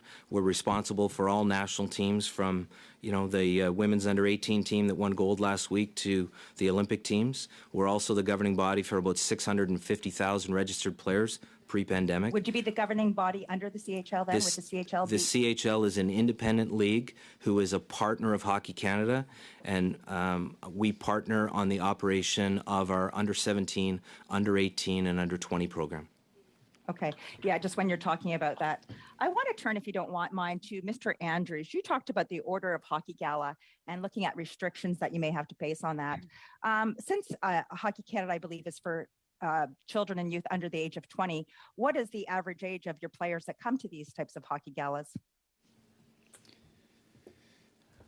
Generally speaking, the players that attend are members of teams that win world championships. An example this year would be the women's under 18 world champions, the women's Olympic team, gold medalists, and the women's world champions. So you would have a cross-section between any of our U17 teams and any of our national teams that would be playing annually? Yeah, any of those teams. I don't believe the under 17 would qualify. I might be wrong. But I believe from under 18 up on both men's and women's side, if they were to win a world championship, they would be invited to the gala. Okay. And with the Hockey Canada, what is the mandate of the foundation itself? What is it that you are raising monies for when it comes to Hockey Canada? I'll be as brief as I can. We have a mission with our board of directors across the country to raise money, particularly to remove barriers to participation for young children across the country. We have the Hockey Canada Foundation Assist Fund, which has provided money to registrants or to help with registration during the pandemic. We have a Hockey is Hers program, which is our main focus, which is to help grow women's hockey. Fantastic. And amongst all of that, do you have a sexual assault policy or an abuse policy also for the foundation? The foundation does not. Does not have one. Do you think that's something as you're dealing with this, because we're looking at the fact that this is a Hockey Canada Foundation, there perhaps we're seeing some of these gaps. Thank you. We know that there's a problem. We have known for generations. Thank you. Thanks very much. Thank you, Karen. Perhaps are we all done? Madam Chair, somebody can pick up that question at another round. Okay, thank you. Thank you very much. And we now go to Adam Van Coverden. Adam, 5 minutes, please, for the Liberals. Thank you, Madam Chair. Thank you to the witnesses and the representation for joining us today. It's a very important meeting. First, I'd like to make sure that's on the record. I know that it's been said in other words, the imperative that we insist that no documentation be presented to this or any committee that might compromise the identity of the alleged victim. And I also feel it necessary to state on the record that in cases like this, victims are often and far too often obliged to make their identities known in order to legally identify an accused. And that's a challenge for the system, and that's a problem with this system in my view. I have two adjacent questions, so I'll be the next Liberal on the list. So I would like to start by discussing some of the issues that have occurred since. You've mentioned a few times changes to the code that Hockey Canada is on a journey. Can you point to specific changes to that code, please? The Code of Conduct. Thank you, Madam Chair. I believe I made reference to the fact that the depth of our education around the Code of Conduct, as opposed to maybe a situation where it was reviewed and not as extensively and not as thoroughly reviewed and assessed and talked about specific examples. We've added information with respect to sexual assault and morality clauses, and we continue to review that and link it to overall education initiatives that are not just specific to the signing of our Code of Conduct, and we're building out additional modules with respect to appropriate consent, sexual assault, and appropriate behavior. Okay, So, thank you. I'm glad to hear that sexual assault is included. You also mentioned a zero tolerance policy for harassment and sexual abuse. What does a violation of this Code of Conduct result in? I believe I said that our approach to avoid any perception that we would be managing that is that we would appoint a third-party adjudication panel that will handle that on our behalf. And we believe that that's a best practice. Thank you. Do players involved in all Hockey Canada programming receive anti-harassment training or any training along those lines? We've had a relationship with the Respect Group and Respect in Sport dating back to, I want to say, sometime in the early 2000s. That's targeted at activity leaders. The sexual assault training, I think, has been in place for the better part of 4 to 5 years. I apologize, I can't give you the specifics on that, but there is there, and it's focused on activity leaders. Parents take the Respect in Sport program, so not necessarily specific to all players at the under 12 or under 10 level, but focused on activity leaders to make sure that we manage. Could you define activity leaders for the committee? Coaches, officials, and trainers. So just to reiterate, athletes involved in your programming, do they receive any mandatory anti-harassment training? Training at our national team level, but not necessarily at the community level at the younger ages. But when a member joins Hockey Canada as a national team member, they receive mandatory anti-harassment training? It's part of our education initiatives in our program of excellence, and it's it's education that we're both evaluating the effectiveness on and also evaluating the content to make sure it's appropriateness, and we will be making improvements in that area going forward.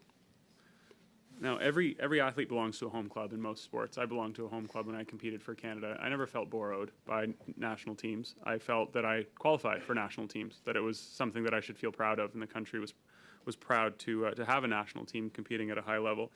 But our national team still, confronts challenges around underage drinking and other things like that. Do you think that underage drinking was present or is present at Hockey Canada or gala events?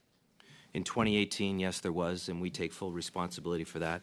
And we've taken corrective measures at our 2019 year-end celebration, as well as what's planned for the 2022 event. Thank you. Now, coming back to the fact that Hockey Canada has made no attempt to identify alleged perpetrators of this alleged assault. I'm struggling to identify how one could have a zero tolerance policy that they don't try to implement against people who are accused, who then, cost the organization considerable time, resources, and money, but no effort is made to ensure that those athletes are held accountable. Thank you, Madam Chair. Thank you. There are 30 seconds left for your answer. Thanks. I think it's important to note that we took extensive effort.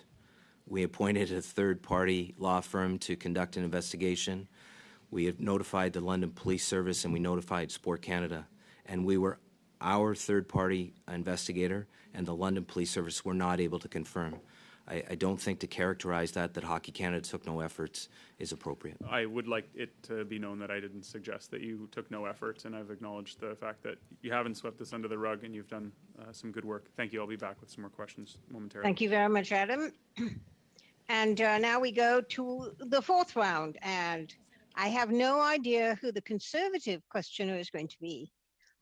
Thank you, Madam Chair. It's John Nader. All right, John, go ahead for 5 minutes.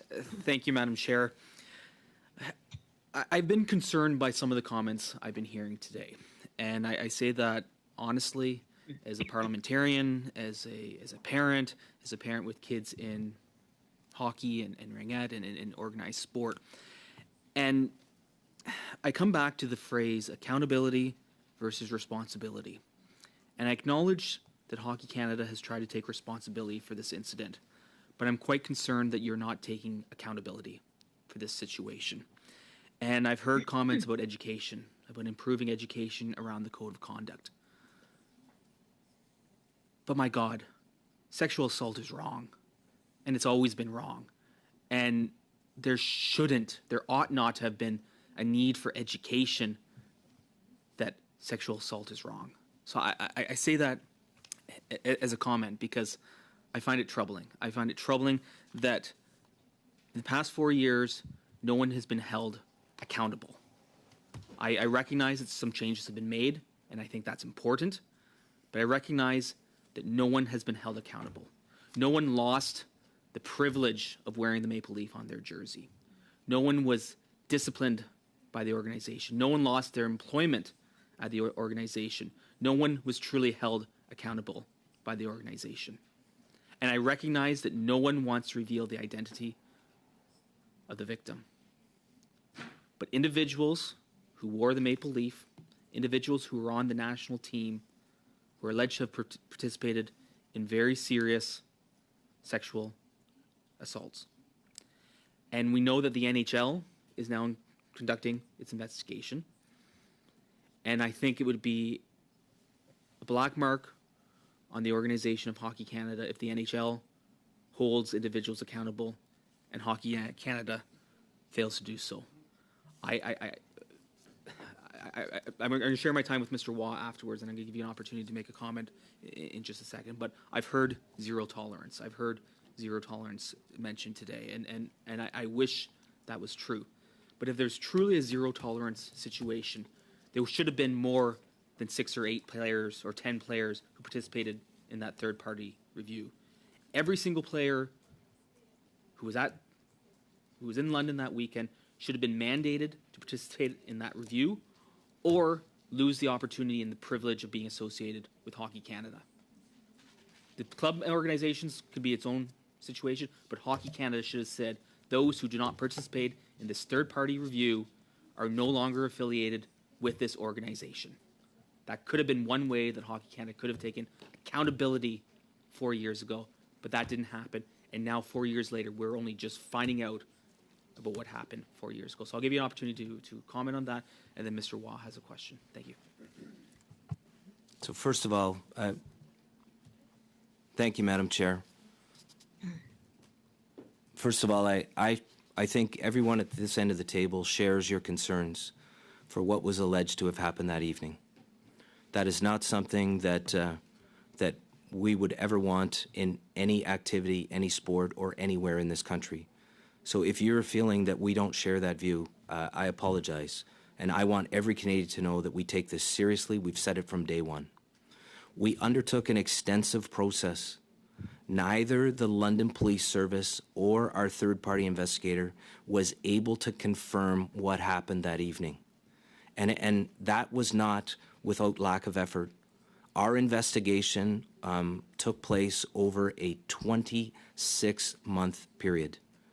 And so on the advice of our third-party investigator, we were not able to impose sanctions. They advised us that that would lack due process for them. And so it's not something that we take lightly.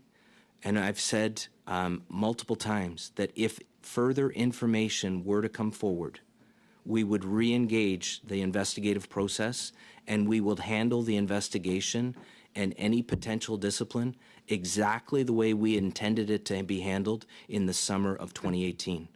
We take responsibility. We hold accountability for this. I have a question. The waiver claim. Going forward. 20 seconds. Going forward, can Kevin? players now sign a waiver claim for third-party investigation. Is that something Hockey Canada would do immediately? Every player must sign this waiver claim. Thank you, Madam Chair. I'm confused. A waiver would mean that they would waive the right to participate in an investigation? I think I mentioned earlier that we're going to be in the process of discussing with our partners, hockey partners, on an ability for us in the code of conduct to be able to compel participation in an investigation. Okay. Thank you. We are going to run out of time, so I'm going to have to eliminate the second Conservative and Liberal in this round, and I would go to the Bloc Québécois for 2.5 minutes, and I don't know who that would be. Would it be Mr. Laroche or would it be Mr. Lemire? Ce sera moi, Madame la Présidente. Mais... It will be me. Thank you, Madam Chair. It's Anthony Housefather. It's a point of order. There's a Liberal round following the Conservative round before the Bloc that we've skipped over. Oh, I'm so sorry, Anthony. Thank you. Thank you. Thank you. Yes, that's going to be, who is that going to be? And it's Mr. Van Koeveren, yes? Yes, Madam Chair. Sorry, Mr. Van Koeveren. I am so sorry. Thank you, Madam Chair. If you could give me about a 1 minute, 90-second warning, because I'd like to share my time with Anthony Housefather. All right. Thank you. Very quickly, Hockey Canada recommended or encouraged players to participate in the process, but who deemed them not required to have to? I believe they made that choice on their own, either with their representative or on their own.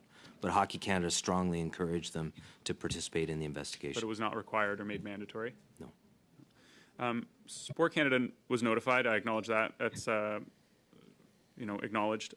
Were any other funding partners, sponsors, broadcast partners notified in about around the same time frame? I don't believe so. Thank you. Now, hockey, I don't think this isn't surprising to anybody. Hockey is part of our collective Canadian identity in this country, and we have a lot to reconcile with as a nation. But I think this is another chapter in our development as a country. You mentioned that this has created a lot of room to think. Do you believe that this is also an urge to act and change some of those culture challenges that we're confronted with as Canadians who love hockey? So, as you know, Mr. Rennie finishes in 10 days, and I take over. I would tell you that even prior to the announcement of our transition, this has been part of our mandate to make sure that we improve the culture in the game. We want to make sure that every Canadian not only knows that hockey is a safe environment for them, but it's something they can be proud of. I'm not sure that we will ever have an end or finish line to that effort. It's a constant effort for us, and we're driven to make the change that all Canadians desire. It's a constant effort for us, and it's something that we're driven to make sure that we can deliver for you and for every Canadian to be proud of. I agree. Those types of journeys don't have finish lines. They're that's a path to development that we all have to commit to. Does Canadian hockey have a culture of toxic masculinity that needs to be addressed?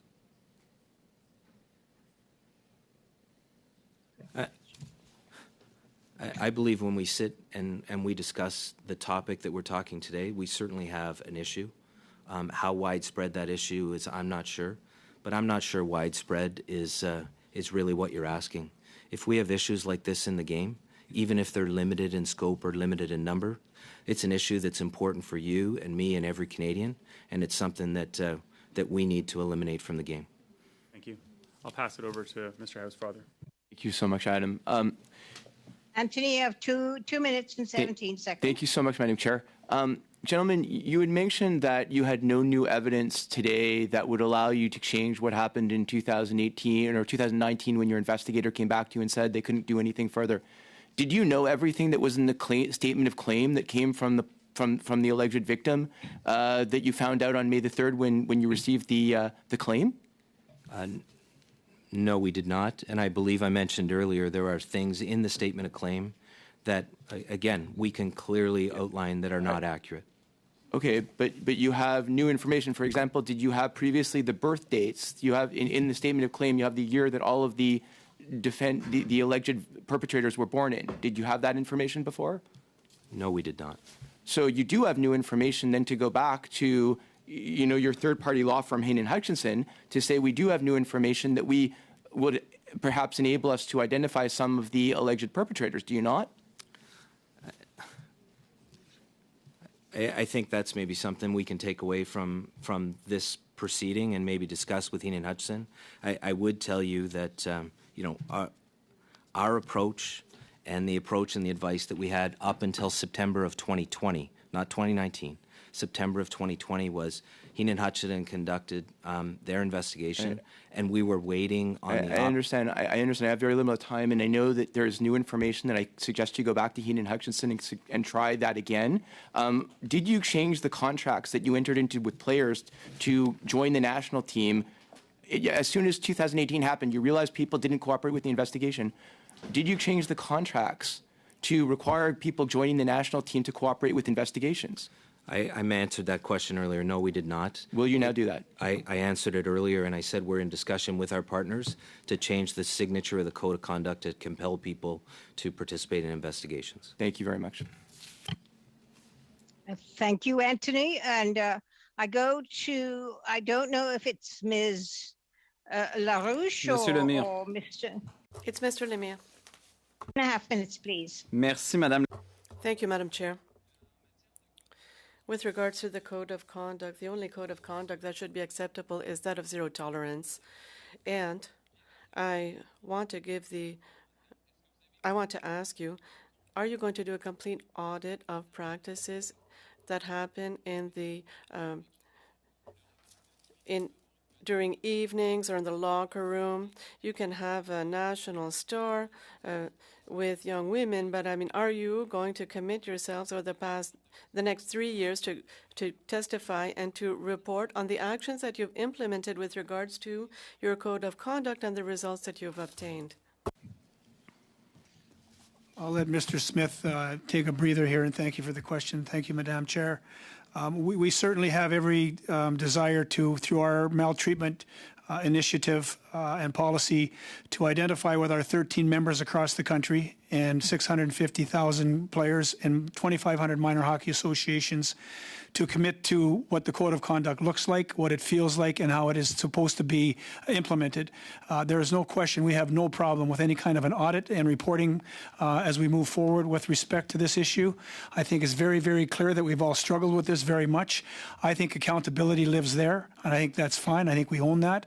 And I also think that by the nature of the constituents across the country and other NSOs, as we have collaborated in the meantime, we'll continue to collaborate as NSOs to make all Canadians of all athletic denominations proud of what we do, not to mention the fact that public servants have an opportunity to speak from something they know, not something that's hypothetical. So we would definitely agree with anything that would require us to perform any kind of an audit on an annual basis and perform, as we do through Sport Canada, the delivery of that information. Il y a aussi une fierté, je pense, dans... There is also a pride in the notion of accountability.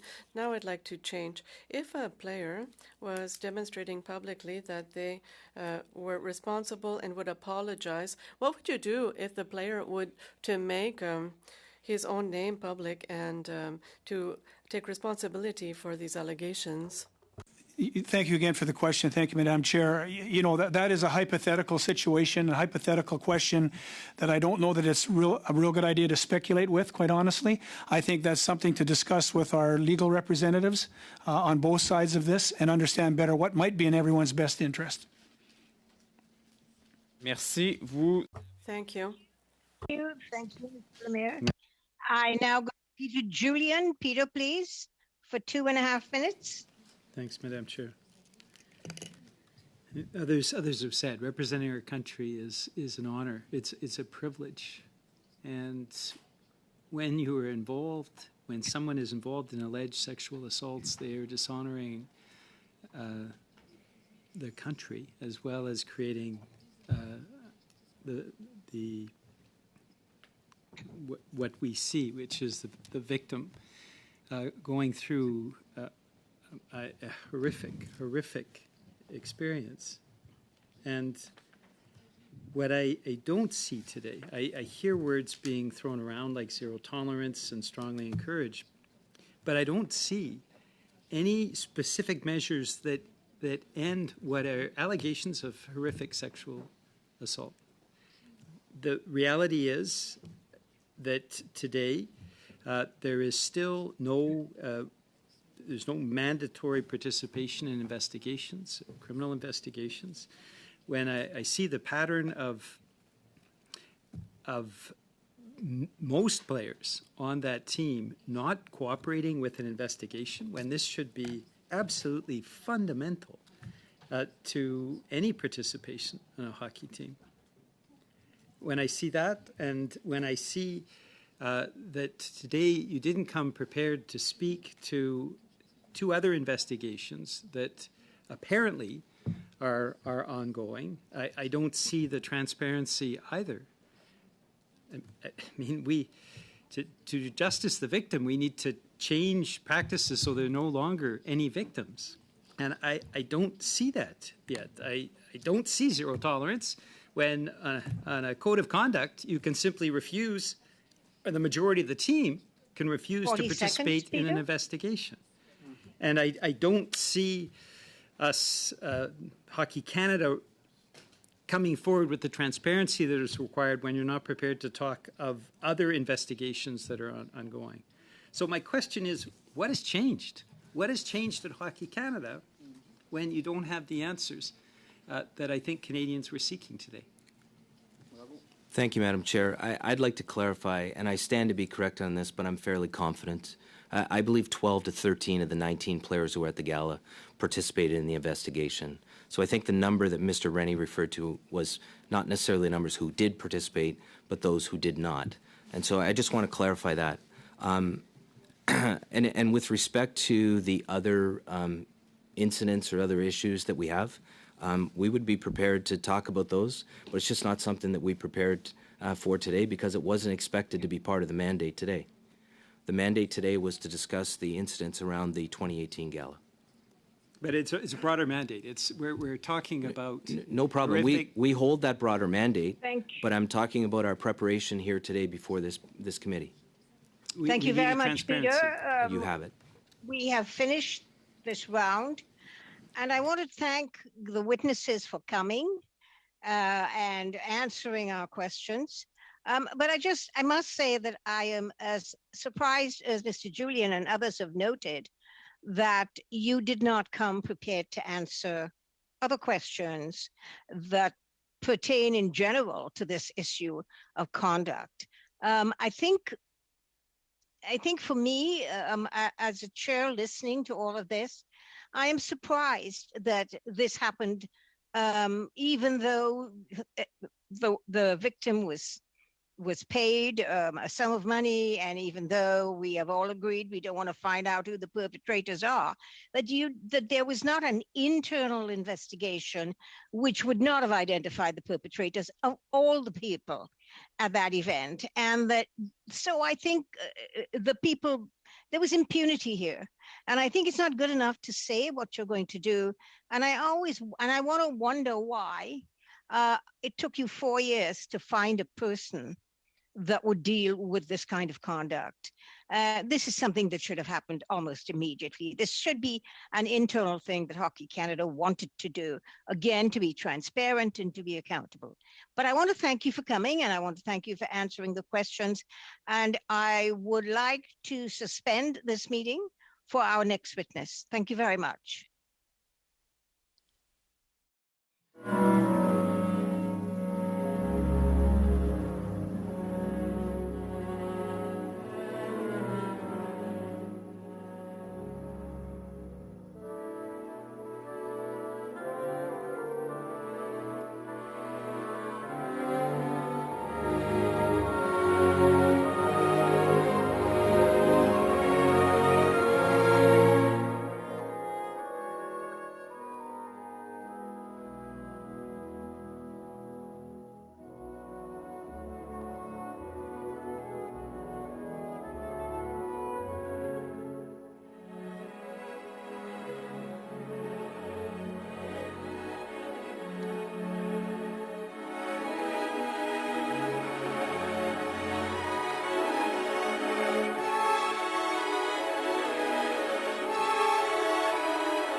this is hour 3 of our hearings, and we have present with us today the Minister for Sport, the Honorable Pascal Saint-Onge, and her Deputy Minister, Isabelle Mondu. And so without any further ado, I will welcome the Minister. Welcome, Minister. And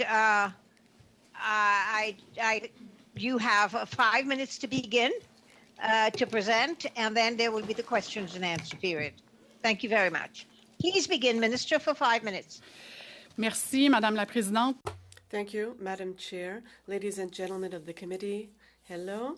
It's my first appearance before your committee as a minister. I would have preferred for it to be under different circumstances. Thank you for the opportunity to present my perspective. I must say at the outset that this is a story that has deeply shocked me, and I fully share the indignation of Canadians on this subject. My thoughts go to the alleged victim first. What we learned last Thursday, May 26, rightly shook the entire nation. But we have to ask ourselves some serious questions on what happened. Madam Chair, this is a sadly troubling example of sexual violence and a culture of silence, a culture that allows people to not be held responsible, and the victims have to carry this immense burden for the rest of their lives. This culture of silence does not appear by itself. It is enabled by the choices that leaders and people in leadership positions make. Madam Chair, after all we've been through in these last few years, especially with the Me Too movement, these types of cultures should no longer be tolerated. With the facts reported in the media, one has to wonder why this organization did not choose to send a clear message of zero tolerance for sexual misconduct. The right of the victim to privacy in this case is absolutely paramount and must be protected. Too often, those who come forward with their experiences of sexual abuse are re-victimized in the very system that is there to protect them. This is a powerful reason why so many remain silent. It is the responsibility of our leaders in sport and society to condemn this type of behavior. They must also make every possible effort to prevent sexual violence in the clubs, teams, and events that they run, and for which they set the code of conduct and rules of engagement. Abusers and those who are complicit must be held accountable for their action or lack of. Zero tolerance for maltreatment and abuse in sport is the only option. Tous ceux qui sont en position d'autorité et de leadership. All those in positions of authority and leadership must contribute to ending the trivialization of sexual violence. I hope that everyone listening today hears this message and will join the collective effort to end this. Since 2018, through contribution agreements with Sport Canada, sport organizations that we fund have the responsibility to indicate cases of abuse. This allows two things to happen. First of all, to make sure that the organization has implemented policies on maltreatment and that they're applied. And then this allows to make sure that plaintiffs have access to investigations or that it be sent to competent authorities. Through this protocol, Hockey Canada indicated the incident happened, indicated to Sport Canada. So imagine when I learned the turn of events 4 years later, last May 26, 2 days before the article, I received a call by Tom Rennie. He advised me that there would be a media story with regards to sexual abuse and alleged sexual abuse in 2018 and involving players. He told me that an out-of-court settlement had been concluded. He told me that he couldn't give me any other detail because there was an NDA. I learned the details of this sordid story same time as Canadians. I would also like to remind you that as Minister for Sport, our link with the sport organizations is important. I've asked for an audit to be conducted to make sure that no public funds were used. I read Hockey Canada's declaration on this, but I believe that together we have to get to the bottom of this, and I assure you that you will have my full cooperation. Today, we can think that among the 8 players of this alleged gang rape are now professional hockey players with lucrative careers. What message does this send out to our young men, to our daughters, to our girls, to our sports fans? I believe that professional sports has to examine their own conscience. Amateur and professional leagues must behave like businesses and be responsible corporate citizens. The leaders of these leagues, who have a huge audience and considerable social influence, must send an unequivocal message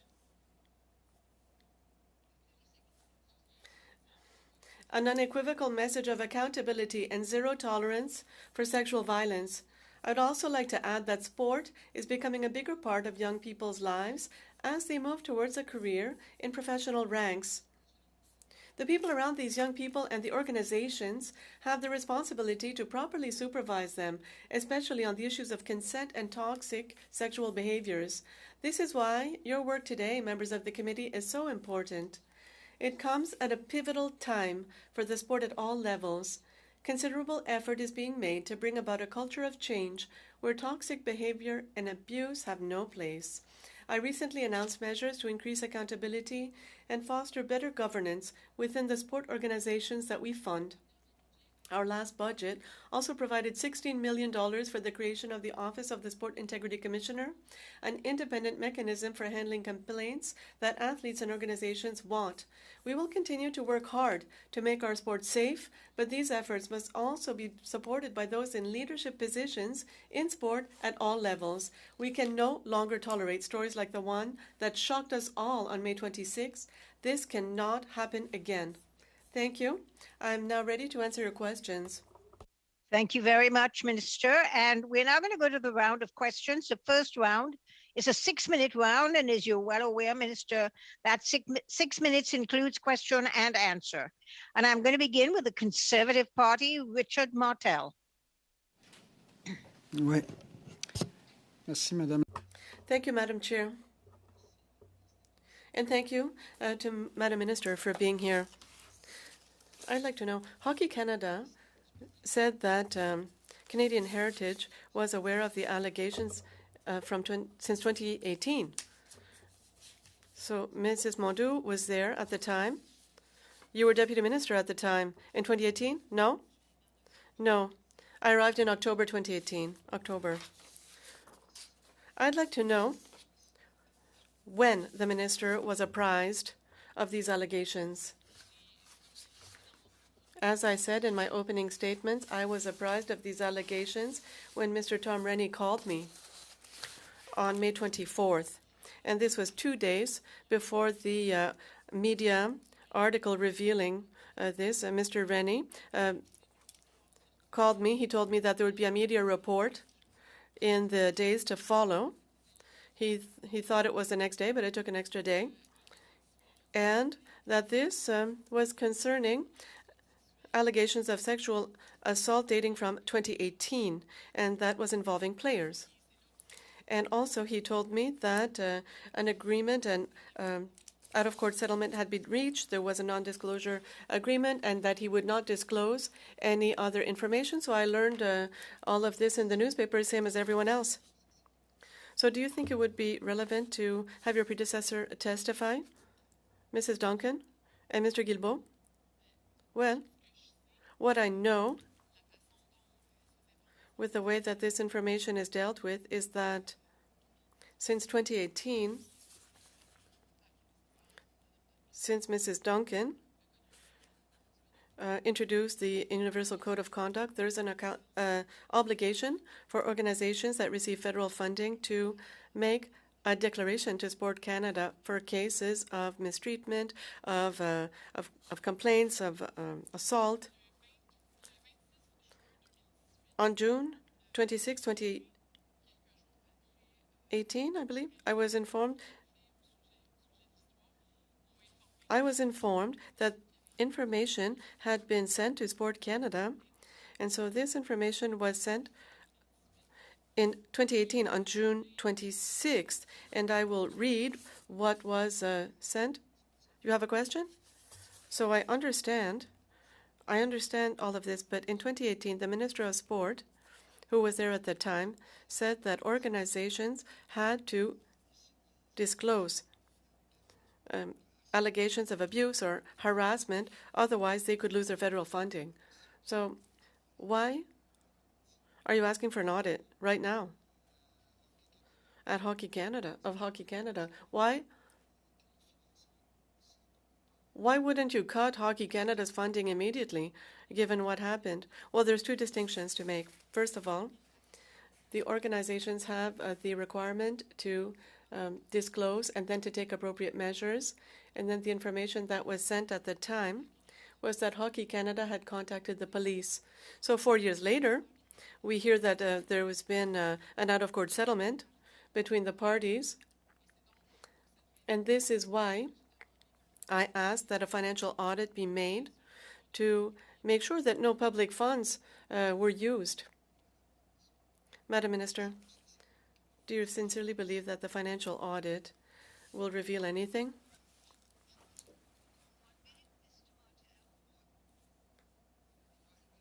Okay, 1 minute. So why didn't you apply a stronger guideline, for example, to ask for a complete investigation by a third party on what Hockey Canada did? Something to disclose what did they do, when, something more firm, rather than simply a financial audit.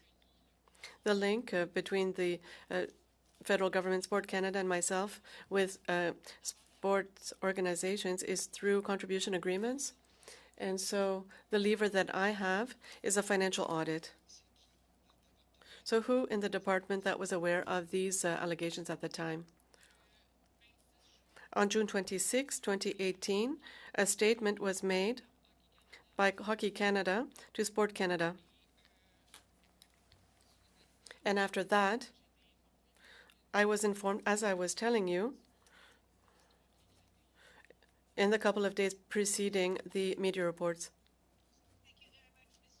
Well, I think your time is up. And I'm going to go now to Tim Lewis for the Liberals. 6 minutes, Tim. Thank you, Madam Chair. Thank you, Minister St. Ange, for being here. Thank you, Madame Mondu, for this very important conversation. To claim that these serious allegations are disturbing is probably an understatement from the testimony we've heard. And some may feel that this matter is settled, but that's not the case. There's questions of players' accountability, about systematic abusive behavior, and questions about what happens moving forward, which is why I appreciate you being here today. This abusive behavior, I think we all agree, should not be tolerated or accepted. As the Minister of Sport, I wanted to give you a chance to expand and what your reaction was when you learned about the Hockey Canada situation. Bien.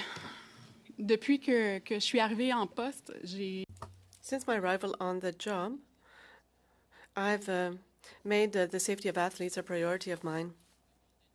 And since the beginning of my mandate, I've worked to reinforce the accountability of organizations, to reinforce governance of organizations, and especially to use the levers that I have at my disposal to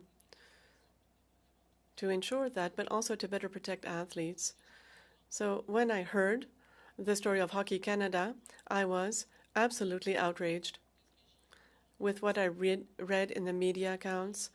And as all Canadians, I asked myself serious questions on the accountability of the players and on the reasons why Hockey Canada would reach an out-of-court settlement. This is why I asked for a financial audit, because this is part of the levers that I have to make sure that no public funds were used for the settlement. Generally speaking, among the things that I announced, there is the creation of a Bureau of the Commissioner for Integrity in Sport. She will be able to receive complaints and to deal with this independently. Thank you. Minister, you've mentioned a financial for this out-of-court settlement. Can you explain to us the steps that will be needed to respond to this request? What comes next? Oui. Alors, patrimoine. So Sport Canada will go through an audit of beneficiaries to make sure that the contribution agreements were respected for the period between April the 1st, 2018 and March 31st, 2023.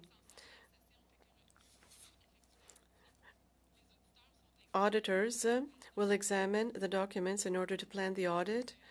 There will also be a visit, an on-site visit at Hockey Canada by this third-party firm. It will be between June 27th and July 7th, 2022.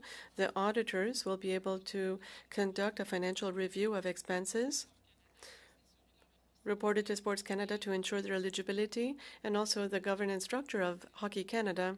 Also, they will check the internal controls and policies implemented by Hockey Canada to manage funds received by the department. Auditors will also be able to make sure that policies and processes in place to manage requirements on harassment and assault, anti-doping, settlements, all other policies as they are stipulated in the contribution agreements. And after the on-site visit, and by the end of July 2022, auditors will finalize the review and prepare their preliminary report. A draft report will be prepared for the end of August. It will be shared with Hockey Canada for validation, and then recommendations will be made by the firm. Thank you for that quick and decisive response. Our thoughts here are with the alleged victim. And I can't help but saying we shouldn't be having conversations about women being abused. We should be having conversations about men not abusing women. If we keep using the same systems, how can we expect different outcomes? So what are your expectations of Canada's sports organizations with respect to safe sport? Depuis le début de mon mandat, j'ai eu plusieurs conversations. Since early in my mandate, I had many discussions with the leaders in the Canadian sports organizations, and I've asked them to participate in efforts and to use their leadership in order to break this culture of silence in sport, to implement appropriate measures in order to prevent abuse and mistreatment. And I also have we will implement at Sport Canada an athletes committee to hear their concerns,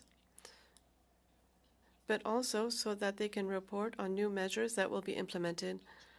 Another thing, as I was saying, is that what links us, the government, with organizations are funding agreements. So we will totally review the funding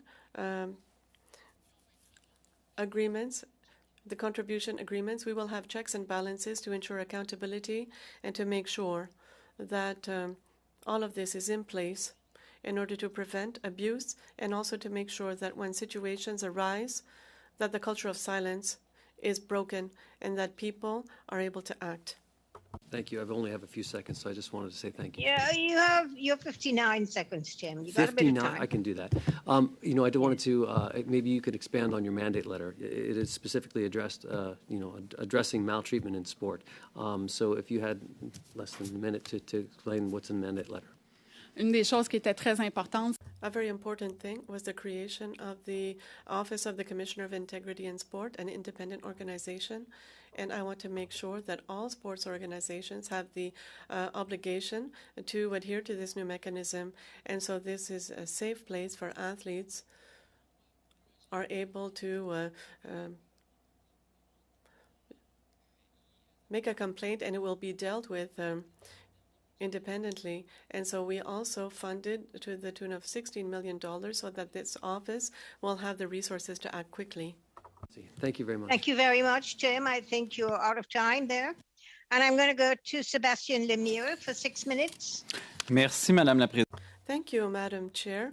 Madam Minister, as you know, in April 2021, my colleague, Mr. Trudel, tabled a motion asking the Standing Committee to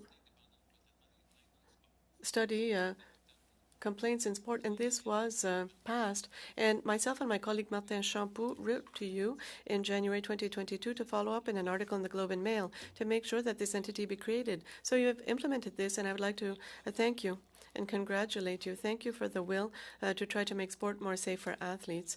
In today's context, it's not the athletes that are involved or victims, but rather they were the aggressors. They were responsible. Could you give your appreciation of what we heard earlier on, the testimony given by the Hockey Canada officials? Well, first of all, the story that we heard, the allegations of a gang rape, this is a type of situation that will be dealt with traditionally by the courts. This is a criminal court. It's a criminal offense. So the Commissioner for Integrity in Sport could, in this type of situation, investigate on the culture of Hockey Canada and put forth recommendations. But with regards to the allegations, normally it would be the courts that would deal with these types of cases. So government funding, this is a drop in the budget when we look at the Hockey Canada budget. So what would force Hockey Canada to follow your recommendations? Hockey Canada is one of the sports organizations that is the most powerful in Canada, and it is supported mostly by the public. Also, the fees paid by young players to play hockey, by sponsors, like all other responsible corporate citizens, they are accountable to the population. So yes, public funding is maybe not most of their source of funding, but it doesn't mean that they are not accountable with regard to their role, their actions, and the decisions that they make. They mentioned that they'd implemented a code of conduct. I'd like to hear you speak on the appreciation of their code of conduct. Do you think that they should be accountable with regards to their code of conduct? I'm very satisfied with the fact that the committee asked questions and had the Hockey Canada officials testify here today. Obviously, the code of conduct must be improved at Hockey Canada. Recommendations will be made by the firm that will conduct a financial audit. This also has to do with the clauses in the funding agreement, and there's this entire issue of safety, of prevention of abuse and mistreatment in sport. Under Sport Canada, my understanding is that Mrs. Mulligan had to be accountable, had to transmit the information received in January 2018. You said that you were never told that these things happened.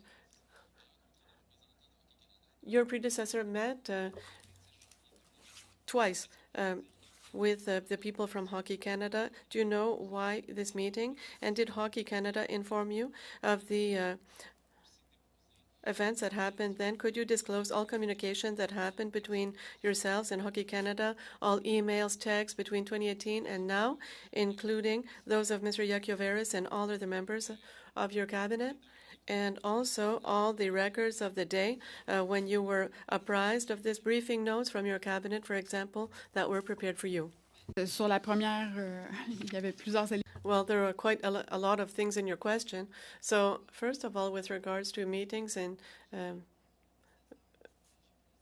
prior to 2021, with my predecessor, I don't know.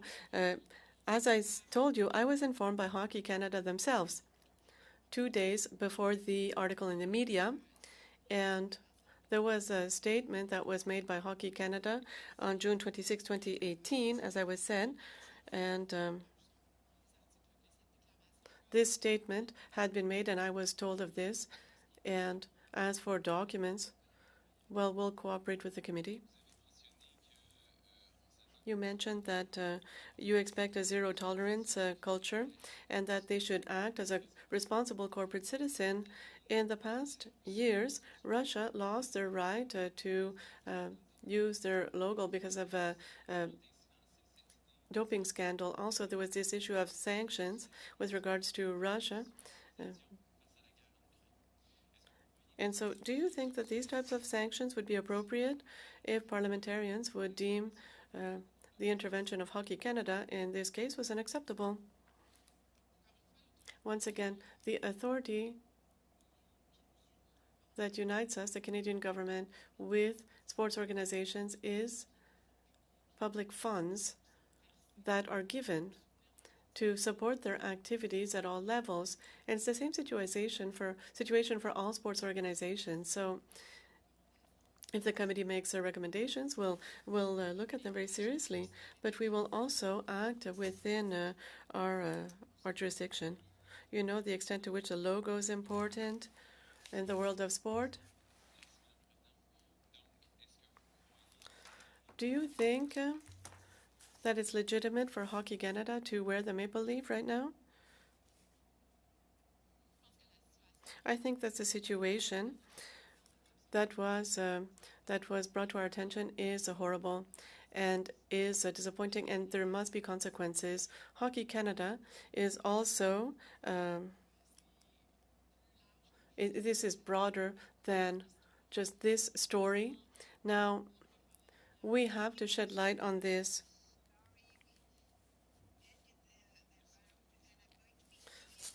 It's Peter. Merci beaucoup, Madame la Présidente. Thank you. Thank you. And thank you, Madam Minister, for Thank you for your presence here today. Thank you, Madam Minister. You spoke. You said that you received a call by Mr. Rennie, and that you were apprised of this case, that there was a alleged horrific gang rape. Did he speak about any other complaints that are being investigated right now by Hockey Canada? No, our phone conversation was very, very brief, and he didn't inform me. Okay, because today we revealed that there are 2 other complaints that are being investigated, but that Hockey Canada did not want to provide information. So these 2 cases are being investigated. So it's possible that it's sexual assault. Maybe it's something else. But this is a very, very concerning. Within your department, are you tracking the amount of complaints that each sport association that is part of Sports Canada has received? Or each time that there is a complaint, does it make it to your office at Sports Canada? Since 2018, there is the obligation for organizations funded by the Canadian government to indicate any complaints that are being investigated or that were made. I would like to remind you that Sports Canada is not a regulatory agency. We're not an investigation organization either, but Sports Canada makes sure that organizations do have in place a system to investigate, so an independent system to investigate on complaints that they receive, and also to make sure that policies are in place within the organization to prevent abuse and harassment. Okay, so this means that there's a type of national register for all of these sports associations. Well, there's a compilation of all the complaints that are made at Sports Canada ever since 2018. Ever since 2018, how many complaints have been registered within all the 47 since 2018? And what's the character? What's the nature of these complaints? Is it as serious as this alleged gang and horrific gang rape? No, I don't have the detail, but it can range from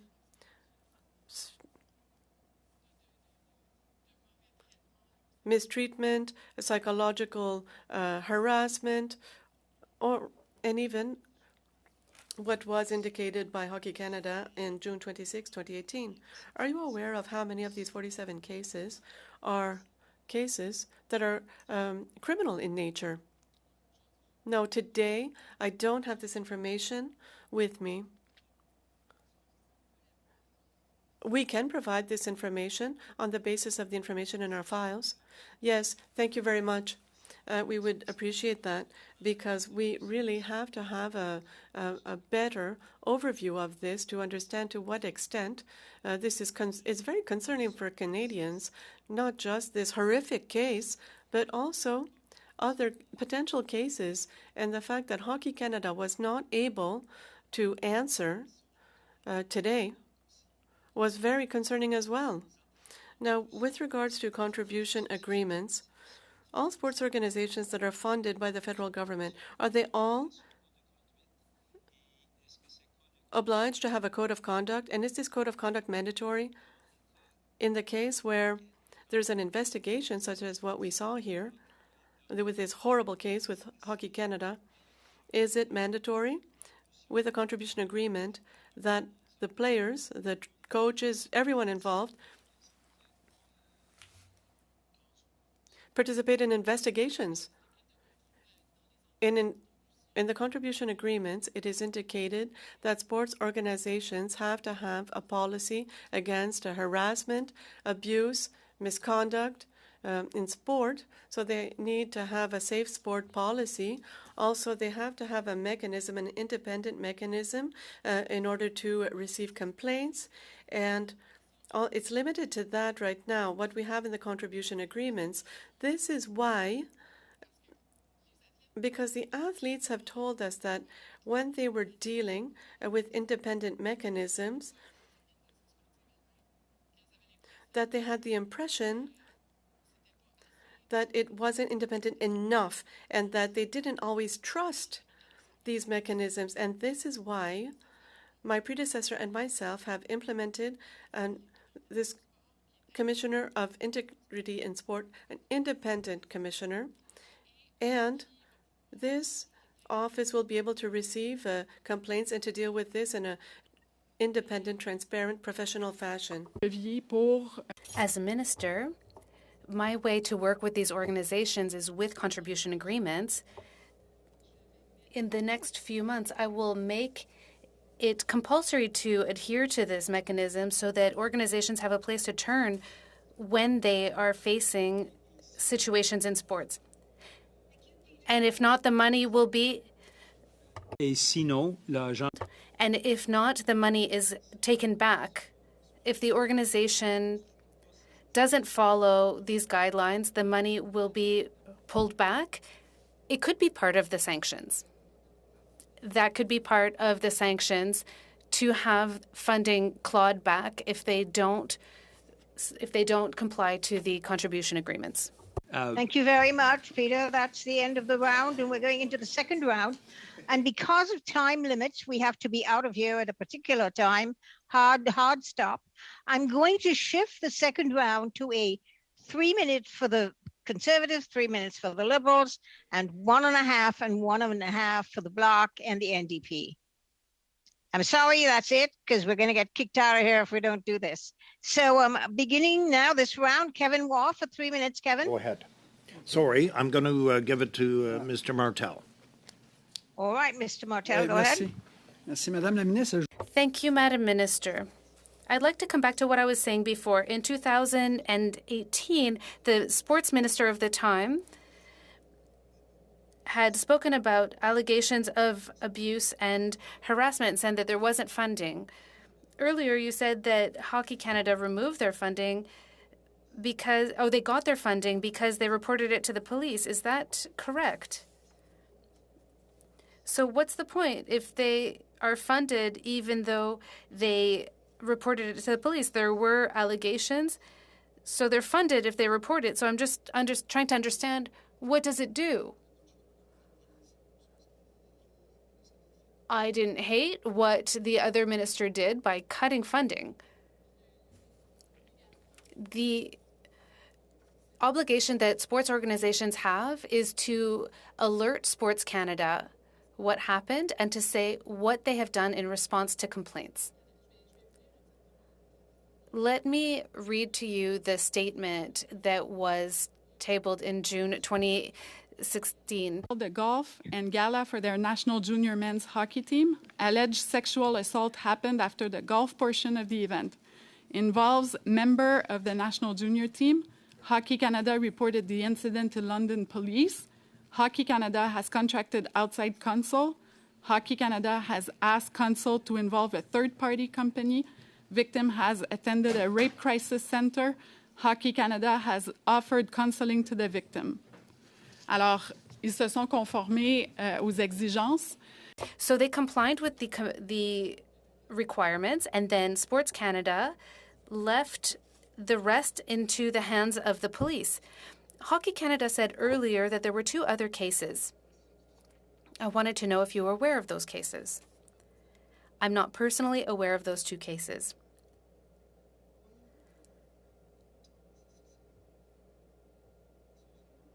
I'm sorry. Do you think that Hockey Canada is treated just like other amateur sports? Do you think this is fair? When you compare other amateur sports, athletes work just as hard, if not harder. Do you think that the funding that Hockey Canada receives is fair compared to other amateur sports? No. Our sports organizations have to sign the same contribution amount agreements. Hockey, of course, is a very popular sport in Canada. Part of the funding is attached to how many participants there are in a given sport. So the system is standardized. The same requirements are made of all of the organizations. Often we hear that athletes don't see their sport promoted as much as hockey. Hockey is always a headliner. We hear this often. They feel penalized because they put in just as many efforts, if not more, and they have very strict discipline, but they don't get as much out of it. And I'm going to go to Adam Van Coverden for the 3 minutes, please, Adam. Merci, Madame la Ministre. Thank you, Madam Minister, and thank you for being here today. We appreciate you being here to discuss this very difficult issue, albeit very important. Previous Minister Kirsty Duncan's work has been mentioned a couple of times. I would like to at least make the committee aware of the fact that she convened a working group to combat gender-based violence in safe sports in Canada a full year prior to this incident. I would say Minister Duncan was and continues to be a strong advocate for this as a former gymnast. She's got lots of lived experience, and she's a wonderful, continues to be a wonderful advocate. And at that time, and I say that because I was a member of that working group prior to my time in politics, and we established 4 things. We said that what came out of that working group, we came to Ottawa a number of times. We said there needs to be a universal code of conduct. There needs to be an independent organization to investigate, adjudicate, and deal with all of the issues in safe sport. That needs to be mandatory for all national sport organizations, and that system needs to be fully funded by the federal government. And as a result of the $16 million that you made sure was in this last budget, all 4 of those things are true. Now, I wrote my first letter to Sport Canada in 1999. I've urged action from, worked at an arm's length with sports ministers in Canada for over 20 years, and I've been parliamentary secretary for sport for almost 3. And it's my objective opinion that no previous minister of sport has ever worked harder, responded so swiftly or quickly, or with more concrete action than you have, Minister. And I want to acknowledge that. Obviously, this is my objective opinion as your parliamentary secretary, but I'm so tremendously proud of the work that you have done and the work that your team has done, and I want to thank you on behalf of the Canadian sports system, because this is something that's been being asked of this government, and previous governments too, for a really long time. And we are doing a good job. And I would love to provide you with an opportunity to talk about some of the work that we've done so recently that it might not even be in the news, because it was just last weekend even. So please, the floor is yours. You have 51 seconds, Minister. Merci beaucoup, Madame la Présidente. Thank you very much, Madam Chair. Thank you, dear colleague. As a former athlete, I've experienced fantastic experiences both in swimming and volleyball. I can tell you how important sports is in a young person's life. It's such a formative experience. This shapes us as humans. It makes us into the adults that we are today. That's why stories of abuse in sport make my skin crawl, and that's why I'm so motivated to change things and to work with the stakeholders in the Canadian sports system to break this culture of silence and to make sure that we can prevent situations that happen. So we have a committee of athletes so that we can give them a voice. We've announced that as of today, the Commissioner for Integrity in Sport can receive complaints that meet the 4 objectives that you listed. Minister, I think we've ended your time. Merci, Madame la Ministre. And I thank you. I go to Sébastien Lemire for a minute and a half, and then to Peter Julian. Peter, you are winding up this meeting.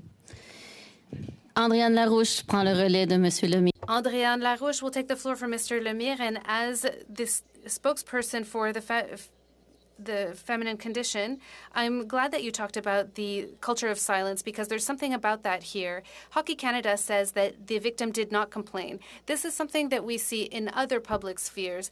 This toxic masculinity, we've heard about it in the RCMP, in the armed forces.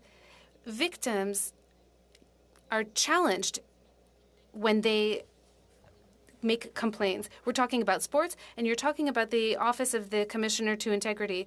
But when we see an increase in complaints, will you make sure that this office has the tools it needs to deal with the increase of complaints?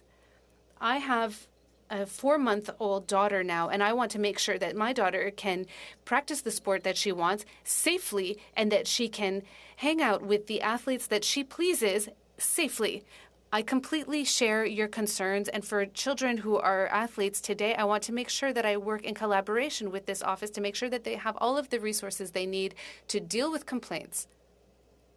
We've seen in the States that when a process like this was put in place, it took 3 years to deal with all of the complaints, but we have $16 million earmarked for this office so that they can deal with complaints. We have to break this culture of silence. We have to create a space where victims can turn to, but also witnesses. Witnesses should be able to make complaints when they see abuses or mistreatment in sports.